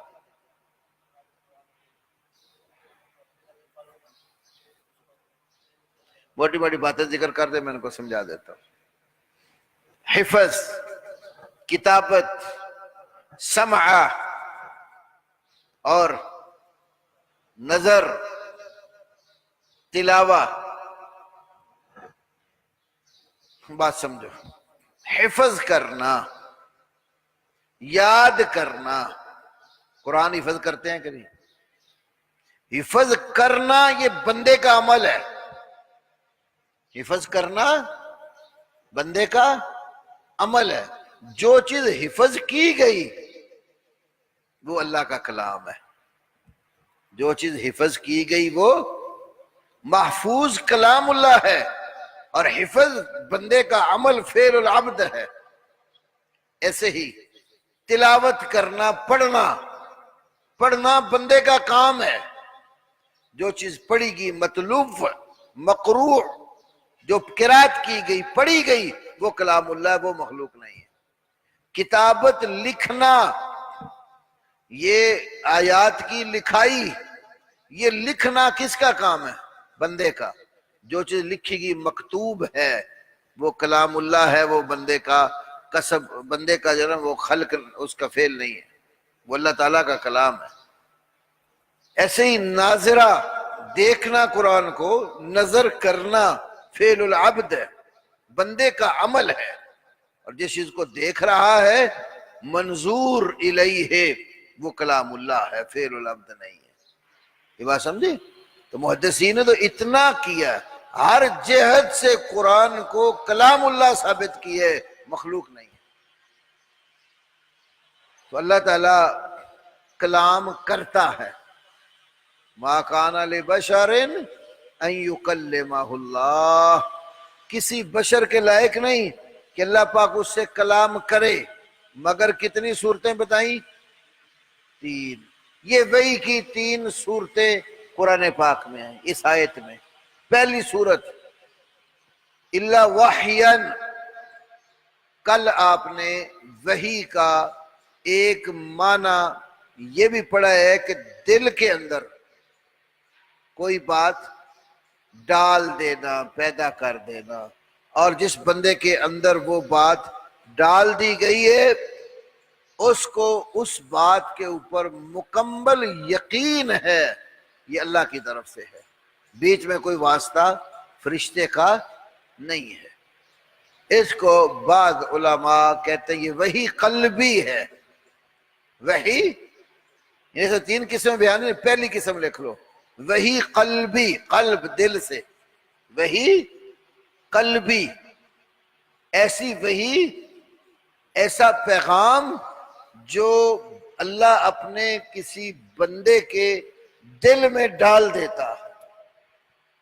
ایک اس کا یہ طریقہ ہے کہ وہ اپنی بات اپنے بندے کے دل میں ڈال دیتا ہے، یہ وحی قلبی کی ایک صورت ہے۔ اسی لیے بچوں انبیاء کے جو خواب ہوتے ہیں، سوئے ہوئے ہیں نا تو منظر دیکھتے ہیں، کوئی بات ان کے اندر ڈال دی جاتی ہے، وہ وحی ہوتے ہیں۔ انبیاء کے خواب وحی ہوتے ہیں، انبیاء کے خواب وحی ہوتے ہیں، غیر نبی کا خواب وحی نہیں ہوتا۔ پیغمبر کے علاوہ کسی کا خواب وحی نہیں ہوتا۔ بکاس کیا ہوا؟ وحی قلبی سے کیا معلوم ہوتا ہے کہ اللہ اپنے بندے کے دل میں کوئی بات، اسی لیے نبی جب خواب دیکھتا ہے تو نبی کا خواب بھی وحی ہوتی ہے۔ مثال، اس کی مثال یہ ہے، جس وقت ابراہیم علیہ السلام اپنے بیٹے اسماعیل علیہ السلام سے کہتے ہیں میں نے خواب دیکھا ہے کہ میں تجھے ذبح کر رہا ہوں، میں نے خواب دیکھا ہے کہ میں تجھے ذبح کر رہا ہوں۔ تو بیٹے نے کیا کہا؟ یا ابت افعل ما تؤمر، یا ابت افعل ما تؤمر ستجدنی انشاء اللہ من الصابرین۔ غالباً سورہ صافات میں ہے، یا ابت افعل ما تؤمر، اے میرے ابا جان جو تمہیں حکم دیا گیا ہے وہ حکم پورا کر گزرے۔ یا اباتی، اے میرے ابا جان، افعل آپ کریں، ما تؤمر جو تمہیں حکم دیا گیا، ما تؤمر جو تمہیں حکم دیا گیا۔ تو بیان کیا کیا تھا؟ خواب، انی ارا فی المنام، انی ارا فی المنام انی اذبحک، میں خواب میں نیند میں دیکھتا ہوں کہ میں تجھے ذبح کر رہا ہوں۔ تو اس کو قرآن نے کس چیز سے تعبیر کیا کہ اللہ کا یہ کیا ہے؟ ایک حکم ہے، آپ کو حکم ملا خواب میں، آپ وہ حکم پورا کرے۔ معلوم ہے پیغمبر کو خواب آئے تو اللہ کی طرف سے ہوتا ہے، اللہ اپنے نبی کے دل پر بات ڈال دیتا۔ لیکن نبی کے علاوہ کسی کو خواب آئے تو وہ وحی۔ کچھ لوگوں نے اپنی شہرت کے لیے خوابوں کو بھی بڑی ترجیح دی ہوئی ہے۔ ہر بندہ ہی کوئی نہ کوئی اپنا خواب سنا کر ظاہر کر رہا ہے جیسے اللہ کے نبی اسی کے ہیں اور کسی کے کچھ لگتے نہیں ہیں۔ میں اس کی ایک ہی طبقے اور ایک ہی فکر کے 2 لوگوں کی مثال دیتا ہوں۔ فقی طور پر دونوں حنفی ہیں، اعتقادی طور پر دونوں ہی اشعری اور ماتریدی ہیں، اور تصوف کے اعتبار سے دونوں قادری ہیں، یعنی مذہب اور مشرب دونوں کا ایک ہے۔ دونوں امام ابو حنیفہ رحمۃ اللہ علیہ کے فقہ میں مقلد ہیں، عقیدے میں ابو الحسن اشعری اور ابو منصور ماتریدی کے مقلد ہیں، تصوف میں شیخ عبد القادر جیلانی سے منسوب قادری ہیں۔ بندہ ایک ہے، منہ تین تین لگے ہوئے ہیں، جہتیں ہی مختلف ہیں۔ بہرحال مفتی غلام سرور قادری، سابقہ وزیر مذہبی امور، فوت ہو گئے بیچارہ، وفاق، ماڈل ٹاؤن سی بلاک میں مارکیٹ کے اندر ان کا مدرسہ ہے۔ یہ شاگرد ہیں ملتان کے، ان کے ایک بہت بڑے عالم تھے جس کو غزالی دوراں کہتے تھے، احمد سعید کاظمی، جن کا بیٹا حامد سعید کاظمی وزارت حج بھی استعمال کر چکا ہے، اور اوپر آگے اس کے اوپر بیچارے سیکنڈل بھی حج کے بنے۔ بہرحال وہ حقائق تو اللہ جانتا ہے کیا تھا، میں اس سے کوئی غرض نہیں ہے۔ احمد سعید کاظمی کے شاگرد مفتی غلام سرور قادری، انہوں نے کتاب لکھی ہے پردے کی شرعی حیثیت، پردے کی شرعی حیثیت۔ اپنی اس کتاب میں انہوں نے ذکر کیا کہ میرے پیر و مرشد اور استاد احمد سعید کاظمی صاحب نے مجھے حکم دیا کہ طاہر القادری کے نظریات بگڑ رہے ہیں، تو اس کے رد میں کچھ لکھ۔ تو پھر مفتی نے طاہر القادری صاحب کے رد میں کتاب لکھی، اوپر کتب خانے موجود ہے، پروفیسر ڈاکٹر طاہر القادری کا علمی اور تحقیقی جائزہ، یہ کتاب چھپی۔ لیکن کتاب جب لکھی نا، اس وقت پنجاب کا وزیر اعلیٰ نواز شریف تھا، اور طاہر القادری کا وہ مرید تھا۔ طاہر القادری کو شریف خاندان میں بڑی پذیرائی اور عزت اور پیر اور مرشد ہونے کا درجہ تھا۔ کبھی آپ اس کے حالات زندگی دیکھیں، لکھے ہیں بہت لوگوں نے۔ غار حرا پر گئے نا، تو عباس شریف جو ان کا چچا بھائی اور نواز شریف دونوں نے اس کو کندھوں پر اٹھا کر لے کر غار حرا میں گئے۔ اس میں اس وقت کہا بھی وہاں میرے اوپر فرشتہ آیا۔ علامہ احسان علی ظہیر رحمہ اللہ نے ختم نبوت کانفرنس جو چنیوٹ میں ہوئی، اس میں تذکرہ بھی کیا ہے۔ بہرحال طاہر القادری کا یہ پورا گھرانہ ہی مرید تھا، وہ وزیر اعلیٰ تھا اس وقت۔ تو مفتی غلام سرور قادری صاحب لکھتے ہیں کہ میرے کچھ دوست احباب نے مجھے کہا کہ آپ یہ کتاب شائع نہ کریں، ہو سکتا ہے طاہر القادری نواز شریف کو کہہ کر تمہیں کوئی اذیت اور تکلیف نہ دے۔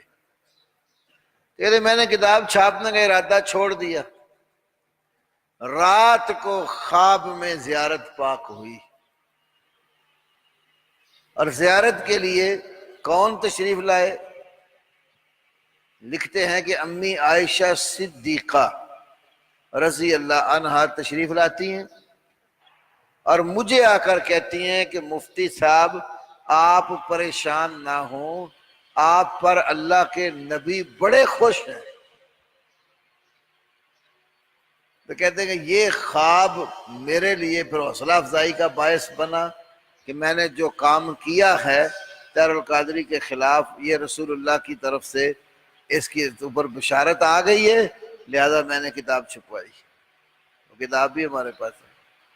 اس سے کیا معلوم ہوا کہ غلام سرور قادری صاحب اپنے خواب کے ذریعے نبی صلی اللہ علیہ وسلم کی خوشی جو ہے وہ طاہر القادری کے خلاف کتاب لکھنے پر ظاہر کر رہے ہیں۔ اور دوسری طرف اگر اس بندے کو آپ پڑھیں اور سنیں، وہ تو کہتا ہے میرا نام طاہر اللہ کے نبی نے رکھا ہے۔ منہاج القرآن کی جتنی باؤنڈری لائن ہے یہ نشاندہی خواب میں مجھے اللہ کے نبی نے کی ہے۔ اور ایک اس کی بڑی ویڈیو وائرل ہو چکی ہے، نیٹ پر بھی موجود ہے، عام مل جاتی ہے، جس میں وہ رو رو کر بیان کرتا ہے کہ اللہ کے نبی نے پاکستان آنا تھا لیکن اللہ کے نبی ناراض ہو گئے، تو میں نے جا کر پاؤں پکڑے اور میں نے کہا اللہ کے رسول آپ پاکستان سے ناراض نہ اور ضرور تشریف لائے۔ تو آپ نے کہا کہ طاہر میں پھر آؤں گا پاکستان اور صرف تیرے پاس آؤں گا، اور میرے آنے کا کرایہ اور ٹکٹ کا بندوبست تیرا ہوگا۔ یہ اس کی ویڈیو نیٹ کے اوپر موجود ہے، آپ اب غور کریں۔ یہ دونوں اللہ کے نبی کے بارے میں اپنے اپنے حق میں خواب، الیاذ باللہ۔ کیا اللہ کے رسول صلی اللہ علیہ وسلم مسلمانوں کو لڑانے کے لیے دنیا میں آئے تھے؟ آپ نے زندگی میں مسلمانوں کی لڑائی کبھی پسند نہیں کی۔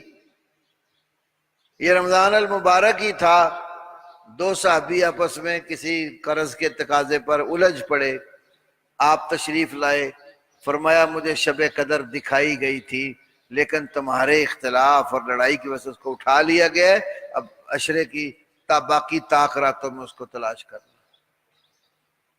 تو آپ نے تو امت میں کبھی لڑائی پسند نہیں کی، تو کیا اللہ کے نبی ایک ہی خواب میں آ کر کہہ رہے تو نے اس کے خلاف کتاب لکھی ہے تو یہ تیرا عمل ٹھیک ہے، دوسرے کو کہہ رہے ہیں بالکل میں تیرے سوا کسی کے پاس جانے کو راضی نہیں ہوں، تو میں ہوں ہی جیسے تیرا؟ تو کیا ایسا ممکن؟ قطعاً یہ نبوت کے اوپر بھی ایسے خواب دھبا لگ جاتا ہے۔ تو نبی کے علاوہ کسی کا خواب حجت نہیں ہے۔ خواب اچھے بھی ہوتے ہیں اور خواب برے بھی ہوتے ہیں، ہر خواب کی تعبیر ہوتی ہے لیکن اس کو وحی نہیں کہہ سکتے۔ پیغمبر کو جو خواب آتا ہے وہ وحی ہوتا ہے۔ تو اللہ وحین، اس کو ہم نے کیا نام آپ کے سامنے دیا؟ وحی قلبی، دل کے اندر کوئی بات پیوست کر دینا، تو اللہ نبی کے دل کو مسخر کر دیتا ہے، اپنے تابع کر دیتا ہے، اور پھر اس میں کوئی بات ڈالتا ہے جس میں فرشتے کا کوئی واسطہ نہیں ہوتا، اور نہ ہی اس میں کوئی سننے والی قوت سامعہ یا محسوس کرنے والی حواس کا کوئی تعلق ہوتا ہے۔ سویا ہوا ہے خواب میں اللہ تعالیٰ پیغمبر کے دل میں کوئی بات، یہ وحی قلبی ہے۔ دوسری صورت جی، او من ورائے حجاب، یا اللہ تبارک و تعالیٰ براہ راست پردے کے پیچھے کسی سے گفتگو کرتا ہے، تو یہ ہوئی کلام الہی کہہ لو اس کو، کلام الہی یا وحی الہی کہہ لو، وحی قلبی اور وحی الہی، الہ معبود کی طرف سے گفتگو، جس کی مثال میں نے ابھی آپ کو سورہ طٰہٰ سے موسیٰ علیہ السلام کی دی کہ اللہ نے موسیٰ علیہ السلام سے گفتگو کی۔ تو اس میں گفتگو ضرور ہوتی ہے، رویت نہیں ہوتی، دیکھنا۔ اللہ نبی سے بات اللہ نے ضرور کی، لیکن دنیا میں اللہ رب العالمین کو کسی نے نہیں دیکھا۔ موسیٰ علیہ السلام نے دیکھنے کی تمنا کی تو اللہ تعالیٰ نے کہا کہ دیکھنا چاہتے تو وَلَٰكِنِ انظُرْ إِلَى الْجَبَلِ، پہاڑ کو دیکھ، فَإِنِ اسْتَقَرَّ مَكَانَهُ، اگر یہ پہاڑ اپنی جگہ کے اوپر ٹھہرا رہا تو مجھے دیکھ لے گا. تو اللہ نے پھر فلما تجلی، جب اللہ نے تجلی فرمائی پہاڑ کے اوپر، تو پہاڑ کیا ہو گیا تھا؟ بالکل ٹکڑے ٹکڑے، ریزہ ریزہ ہو گیا. فخر موسیٰ صاعقا، موسیٰ علیہ السلام بھی بے ہوش ہو کر گر پڑے. تو دیکھ سکے اللہ کو؟ معراج کی رات آپ جب گئے، پھر واپسی پہ آپ سے سوال ہوا، مسلم شریف کتاب الایمان کی حدیث ہے، کیا آپ نے اپنے رب کو دیکھا ہے؟ نبی پاک نے کیا فرمایا؟ ہوا نور انا اراہ، ہوا نور، اللہ تعالیٰ کیا ہے؟ نور ہے. انا اراہ، اس کو کیسے دیکھا جا سکتا؟ دوسری حدیث مسلم میں کتاب الایمان میں ہی، حجابہ النور، مخلوق سے اللہ نے اپنا ایک حجاب اور پردہ رکھا. حجابہ النور، اس کا حجاب کیا ہے؟ نور ہے. لو کشفہ، اگر اللہ اپنی مخلوق سے وہ حجاب کھول کر دور کر دے، لأحرقت سبحات وجہہ منتہى الیہ البصر من الخلق، حد نگاہ تک جتنی مخلوق موجود ہے، اگر اللہ اپنا حجاب بیچ میں ہٹا دے تو اس کے چہرے کی کرنوں سے سب کو جل کے راکھ ہو جائے. ابھی تو ایک تجلی کا آپ نے نمونہ قرآن میں ملاحظہ کیا کہ وہ پہاڑ ریزہ ریزہ ہو گیا، موسیٰ علیہ السلام بے ہوش ہو کر گر پڑے. ہاں، یہ جو اللہ کی رؤیت ہے، یہ بھی عقیدے کا مسئلہ ہے. قیامت والے دن ضرور اہل ایمان کو اللہ کرائے گا، اپنے نبیوں کو، اپنے ولیوں کو، اپنے دوستوں کو، ایمان والوں کو اللہ قیامت والے دن ضرور اپنا دیدار کرائے گا. وجوہ یومئذ ناظرۃ الی ربہا ناظرہ، کتنے تر و تازہ چہرے اس دن اپنے رب کی طرف دیکھ رہے ہو. تو رؤیت باری تعالیٰ دنیا میں ممکن نہیں ہے. جب یہ دنیا فانی ختم ہو جائے گی، اللہ نئی زمین، نیا آسمان، ایک نیا نظام قائم کرے گا. یوم تبدل الارض، قرآن بتاتا ہے جیسے زمین بدل جائے گی، آسمان بدل جائے گا، نیا نظام قائم ہو جائے گا، جنتیوں کو جنت میں بھیج دے گا، تو اہل جنت پھر اللہ تعالیٰ کی زیارت کریں گے اور دیکھیں گے. یہ صحیحین میں کافی ساری حدیث اور کتب عقائد میں یہ بحث موجود ہے.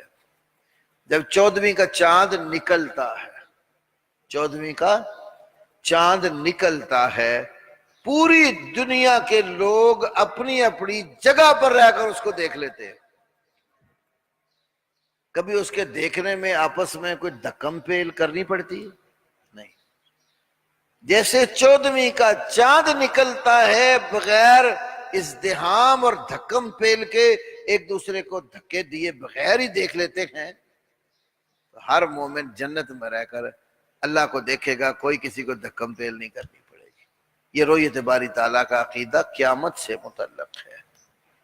یہ دوسری صورت ہے، اللہ تعالیٰ بندے سے براہ راست کلام کرتا اور گفتگو کرتا ہے.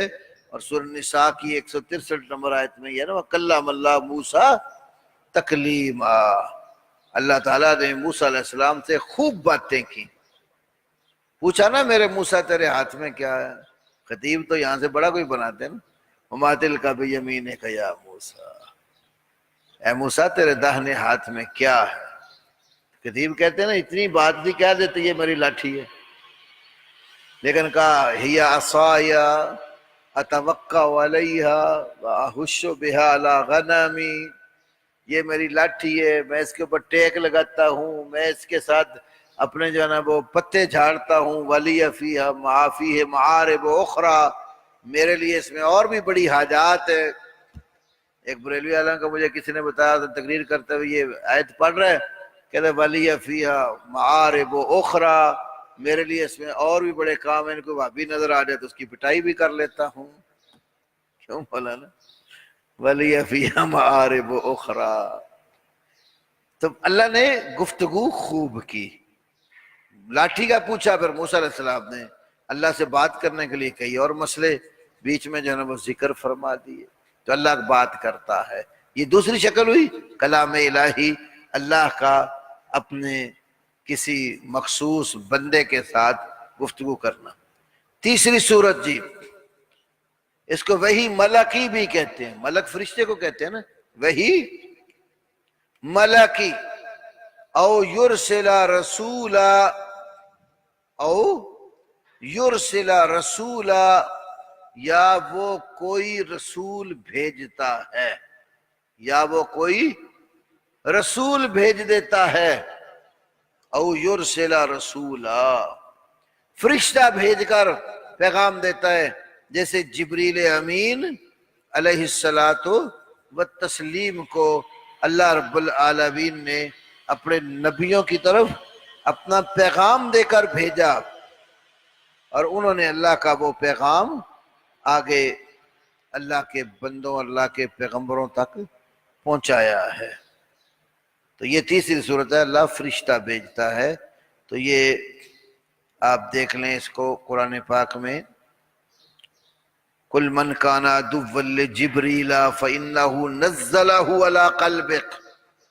یہ اسی پہلے پارے کی آیت نمبر 97 ہے، پہلے پارے کی سورۃ بقرہ کی آیت نمبر 97. قُلْ مَنْ كَانَ عَدُوًّا لِجِبْرِيلَ، کہہ دیجئے جو شخص جبریل کا دشمن ہے، فَإِنَّهُ نَزَّلَهُ، اس نے تو اس کلام کو اتارا ہے، عَلَىٰ قَلْبِكَ، آپ کے دل پر، بِإِذْنِ اللَّهِ، اللہ کے حکم سے. مطلب جبریل نے اللہ کے حکم سے اللہ کا کلام رسول پاک کے دل پر اتارا. یہ بذریعہ وحی، مجھے نا فرشتہ پیغام بھیجنا، یہ وحی کی تیسری صورت ہے. اور یہ تینوں صورتیں اس آیت کریمہ میں بیان ہوئی ہیں. اور پھر فرمایا فَيُوحِي بِإِذْنِهِ مَا يَشَاءُ، پھر اللہ رب العالمین جو چاہتا ہے وہ وحی کر دیتا ہے. پھر آخر میں وصف بیان کیا، اِنَّهُ عَلِيٌّ حَكِيمٌ.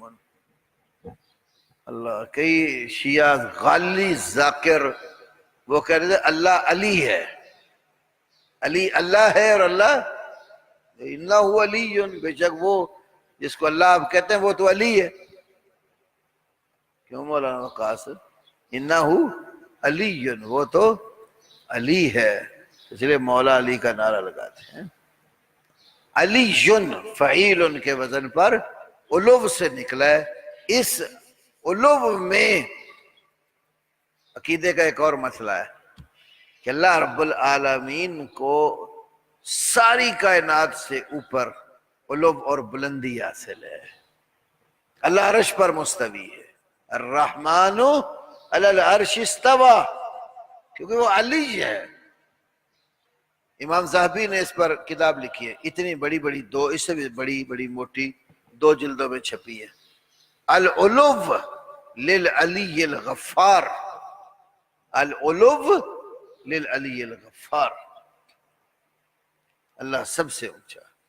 بڑے اس میں عقلی نقلی دلائل امام ذہبی نے جمع کیے، اور اس کا اختصار کیا شیخ البانی نے مختصر العلو، ایک جلد میں ہے وہ مختصر العلو.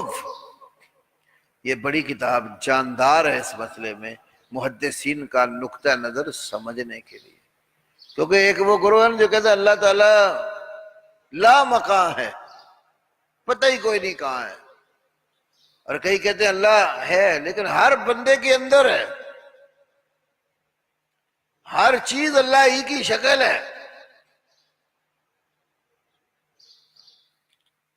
تو اللہ کے بارے میں لوگوں نے بڑے عجیب نظریات بنائے ہوئے. کہ کہتے ہیں اللہ ہر بندے کے دل کے اندر ہے، ٹا دے مسجد ٹا دے مندر، ٹا دے جو کوئی ٹہندا ہی، ایک بندے دا دل نہ ٹائیں، رب دلاں وچ رہندا ہی. کیوں خان صاحب؟ ٹا دے مسجد ٹا دے مندر، ٹا دے جو کوئی ٹہندا ہی، ایک بندے دا دل نہ ٹائیں، رب دلاں وچ رہندا ہی. ادھر وہ جو تصوف کا بڑا مانا ہوا کلندر قوال، قوال، قوال کا پتہ ہے نا، اسے مبالغہ ہے قالا یقول سے، باتونی، قوال کس کو کہتے ہیں؟ بہت ہی باتیں کرنے والا، قوال۔ تو وہ ایک قوال نے ایک قوالی بنائی، اللہ کے بارے میں کہتا ہے تم ایک گورکھ دھندا ہو، تم ایک گورکھ دھندا ہو، ہاتھ میں آؤ تو بت ہو، نہ آؤ تو خدا ہو۔ یعنی ہندو مندر میں جائے نا تو وہ جو آگے مجسمے پڑے ہیں پکڑتا ہے، وہ ہاتھ میں بھی لے اٹھا لیتا ہے، ہاتھ میں آؤ تو کہتے اللہ تعالیٰ کو کہتا ہے تو بت ہے۔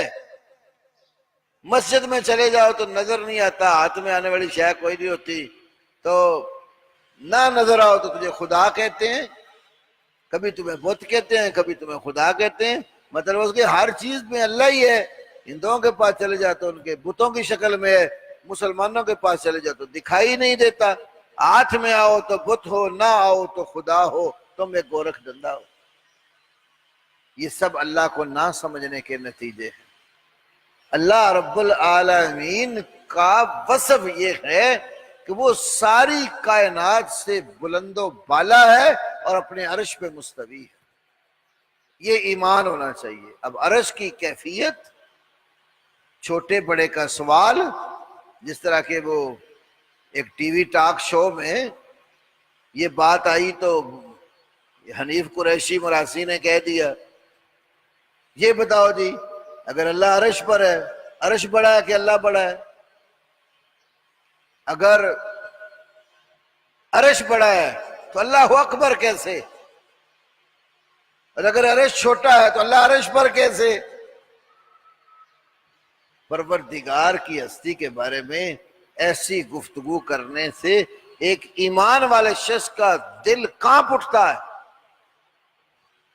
یہ عقیدے کتابوں میں موجود ہے۔ امام مالک سے جب پوچھا گیا یہ سوال کہ اللہ تعالیٰ عرش پر مستوی کیسے ہو گیا ہے، امام مالک کا جسم یہ سوال سن کر پسینے پسینے ہو گیا، اور ان کا یہ جملہ کتب عقائد میں معروف ہو گیا۔ کئی اور بھی الفاظ سے یہی بات منقول ہے ان سے، کیا الاستواء معلوم کیف هو مجہول والایمان به واجب والسؤال عنہ بدعۃ۔ استواء علی العرش معلوم ہے کہ اللہ عرش پر مستوی ہے، یہ تو معلوم ہے، لیکن اس کی کیفیت کیا ہے، کیسے عرش پر نہ معلوم ہے، نہ اللہ نے بتایا نہ اس کے پیغمبر نے بتایا۔ والایمان به واجب، اس چیز پر ایمان رکھنا ضروری ہے۔ والسؤال عنہ بدعۃ، اس کے بارے یہ سوال کرنا بدعت ہے، یہ بدعتی لوگ ایسے سوال کرتے ہیں۔ عملاً اور اعتقاداً بدعتی ہونا اور کہنا اپنے آپ کو اہل سنت والجماعت۔ بھی اہل سنت والجماعت جو تھے ہیں ان کا یہ عقیدہ قطعاً نہیں ہے۔ میرے پاس مکتبے میں کتاب پڑھی ہے امتحان السنی عن البدعی، امتحان السنی عن البدعی، جس میں سنی اور بدعتی کو نکھار کر الگ الگ کر کے بتایا گیا۔ اس میں بھی یہ بات ہے جو کہے اللہ عرش پر مستوی ہے وہ سنی ہے، جو اللہ کو عرش پر مستوی نہ مانے وہ بدعتی ہے۔ تو علی وہ بلند تر ہے۔ اللہ کے بارے میں سوال کرنا اللہ کہاں ہے، یہ سوال ہمارے نبی محمد صلی اللہ علیہ وسلم نے خود کیا۔ مسلم اور نسائی کی حدیث ہے، ایک باندی صحابی کی بکریاں چراتی تھی تو کسی بکری کے شارٹ ہونے پر صحابی کو غصہ آیا، باندی کو تھپڑ دے مارا، پھر شرمندگی ہوئی، اللہ کے نبی کے پاس آئے، قصہ ذکر کیا، فرمایا باندی کو بلاؤ۔ جب باندی کو بلایا گیا تو پوچھا میں کون ہوں؟ باندی کہنے لگی آپ اللہ کے نبی ہیں۔ پھر پوچھا این اللہ، این اللہ، اللہ کہاں ہے؟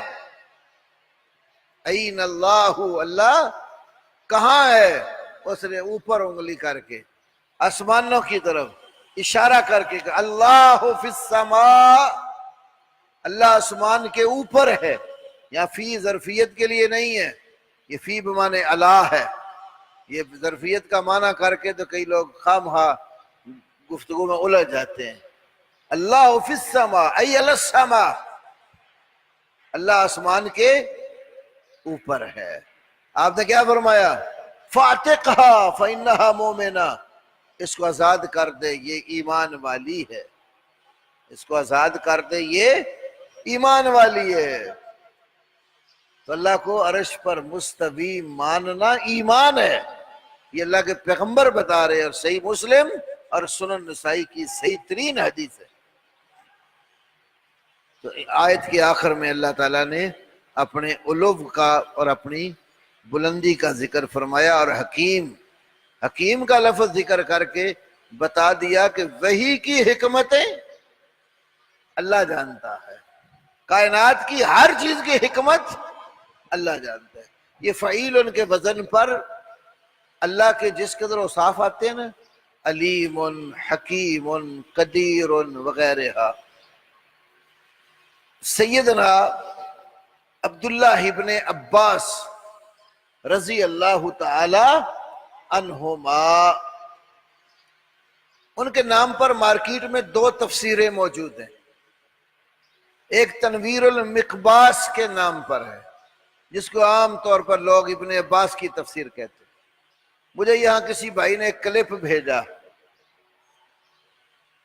یہ اشرف آصف جلالی کا بھائی چھوٹا تقریر کر رہا ہے رفع الیدین کے اوپر، اور کہہ رہے کہ رفع الیدین تو پہلی کے سوا ہے ہی نہیں، ختم ہو چکی ہے، اور قرآن پڑھ رہے ہیں. کہتے یہ دیکھو تفسیر ابن عباس میں ہے، قد افلح المؤمنون الذین هم فی صلاتهم خاشعون، یقیناً ایمان والے وہ کامیاب ہیں جو اپنی نمازوں میں خشوع کرتے. تو کہتے خشوع کی تفسیر ہے الذین لا یرفعون ایدیہم فی الصلاۃ، جو نماز میں رفع یدین نہیں کرتے. یہ خشوع ہے. رفع یدین کرنا خشوع کے خلاف ہے. اور اگر رفع یدین کرنا خشوع کے خلاف ہوتا، اتنا تو آپ بھی مانتے ہو نا کہ پیغمبر نے پہلے کیا ہے. اگر یہ عمل خشوع کے خلاف ہے تو پیغمبر کی پہلی نمازیں خشوع کے خلاف تھیں. نبی کو والعیاذ باللہ خشوع نصیب نہیں ہوا اور جلالیوں کو نصیب ہو گیا. دوسری بات، یہ تفسیر جلالی کیا اس کے مرنے والے بھی اور زندہ بھی سارے حاجت روا بھی اکٹھے ہو جائے نا، عبداللہ ابن عباس سے ثابت نہیں کر سکتے. یہ بالکل جعلی روایت ہے. یہ ہشام بن صاحب الکلبی اور سدی صغیر اور بازام ابو صالح، علامہ سیوطی نے لباب النقول جو ان کی کتاب ہے، لباب النقول، اس کے اندر لکھا ہے کہ یہ سلسلہ کذب ہے. ایک ہوتا ہے سلسلہ ذہب، سنہری کی لڑی، سونے کی لڑی. ایک ہوتا ہے سلسلہ الکذب، جھوٹ کی لڑی. تو علامہ سیوطی لباب النقول میں کہتے ہیں کہ ہذہ سلسلہ الکذب، یہ جھوٹ کی کڑی ہے. اس لیے کہ کلبی خود، ہشام بن صاحب خود کہتا ہے میں کلبی کے واسطے سے جو بھی تمہیں بیان کرتا ہوں وہ جھوٹ ہوتا. میزان دیکھو، لسان دیکھو، جو ائمہ کی جرح تعدیل کی کتب ہے اس میں سب پہ موجود ہے. یہ بالکل من گھڑت تفسیر ہے. جلالی کو تو پہلے بھی اس کے کتنے بیانات جو ہیں ان کے اوپر میں نے نقد کر کے مطالبہ کیا، آج تک کسی کا جواب نہیں آیا. اب یہ عابد جلالی اس میدان میں کودا ہے. پہلے بڑے کو تو آیا کچھ نہیں، اب چھوٹا آ گیا. ہم اس کو بھی کہتے ہیں تمہارا بھائی، تمہارے دیگر مرشد خانے جتنے ہیں سب سے مل کر یہ تنویر المقباس کسی صحیح یا علی الاقل حسن درجے کی سند سے ہی ابن عباس سے ثابت کر. یہ علامہ زبیدی کی کتاب ہے، ابن عباس کی نہیں ہے. ابن عباس کی جس سند کے ساتھ نقل کی وہ سلسلہ کذب اور جھوٹ ہے سارا. ہاں ابن عباس کی ایک اور تفسیر ہے جس پر محدثین نے کچھ اعتماد کیا، امام احمد نے، امام بخاری نے. وہ تفسیر ہے الصحیفہ، صحیفہ علی ابن ابی طلحہ عن ابن عباس. یہ بھی ہمارے پاس ہے. تو اس صحیفہ میں سیدنا عبداللہ ابن عباس سے نقل کیا. جہاں تھا نا علیم، اس کا معنی سمجھو الذی کامل علمہ، یا فی علمہ، القدیر الذی کامل فی قدرتہ، الحکیم الذی کامل فی حکمتہ. علیم وہ بندہ جو وہ ہستی جو اپنے علم میں کامل ہے، حکیم وہ ہستی جو اپنی حکمت میں کامل ہے، قدیر وہ ہستی جو اپنی قدرت میں کامل ہے. یعنی اللہ کا وصف قدیر ہونا، علیم ہونا، حکیم ہونا کمال کی حد تک ہے، اس میں ذرہ برابر بھی نقص نہیں. وہ رب ہو ہی نہیں سکتا جس کے اوصاف میں نقص اور کمزوری ہو. وہ تو کمزوریوں سے پاک اور مبرہ ہے. یہ سورہ شورا کی آیت میں اس نے اپنے کسی بندے سے گفتگو کرنے کے 3 طریقے بتائے. اس کے علاوہ قرآن بتاتا ہے کہ اللہ کلام نہیں کرتا. نمبر 1، اپنے کسی بندے کے دل پر پیغمبر کے دل کو مسخر کر دیتا اللہ، اور اس میں کوئی شیطان کا حصہ نہیں داخل ہو سکتا. اس میں صرف رحمان کی طرف سے آئے ہوئے باتیں داخل ہوتی. اور نمبر 2، اللہ تعالیٰ حجاب اور پردے کے پیچھے رہ کر اپنے کسی بندے سے گفتگو کرتا ہے. اور نمبر 3، فرشتہ بھیج کر، جبریل کو بھیج کر فرشتے کے واسطے سے پیغام پہنچاتا ہے. یہ وحی کرنے کے 3 طریقے اللہ تعالیٰ نے سورہ شورا میں بیان کیے. وحی کی کچھ اور صورتیں بھی ہیں جو سنت اور حدیث میں بیان ہوئی، وہ انشاءاللہ میں اگلی نشست میں آپ کے سامنے رکھوں گا. اس کے اوپر کوئی سوالات جو آپ کو ہیں وہ نوٹ کر لینا، عصر کے بعد مجھے دے دیں. ہاں انشاءاللہ تعالی عصر کی نماز کے بعد اس تک جتنے کوئی اور بھی مسائل جو جنرل ٹاپک چلتے ہیں، کل بھی ہم نے نشست کی ہے، وہ عصر کے بعد کے لیے اس کا ٹائم ہے. یہ اس لیے بتا رہا ہوں، کچھ بھائی میرے نئے آ گئے ہیں، تو کوئی بھی آپ کا مسئلہ ہو اس کو تحریر کرو، اور عصر کو جب میں بیٹھتا ہوں تو پھر مجھے دے دینا ہے. میں اس کے پھر انشاءاللہ تفصیلی جوابات آپ کو دوں گا.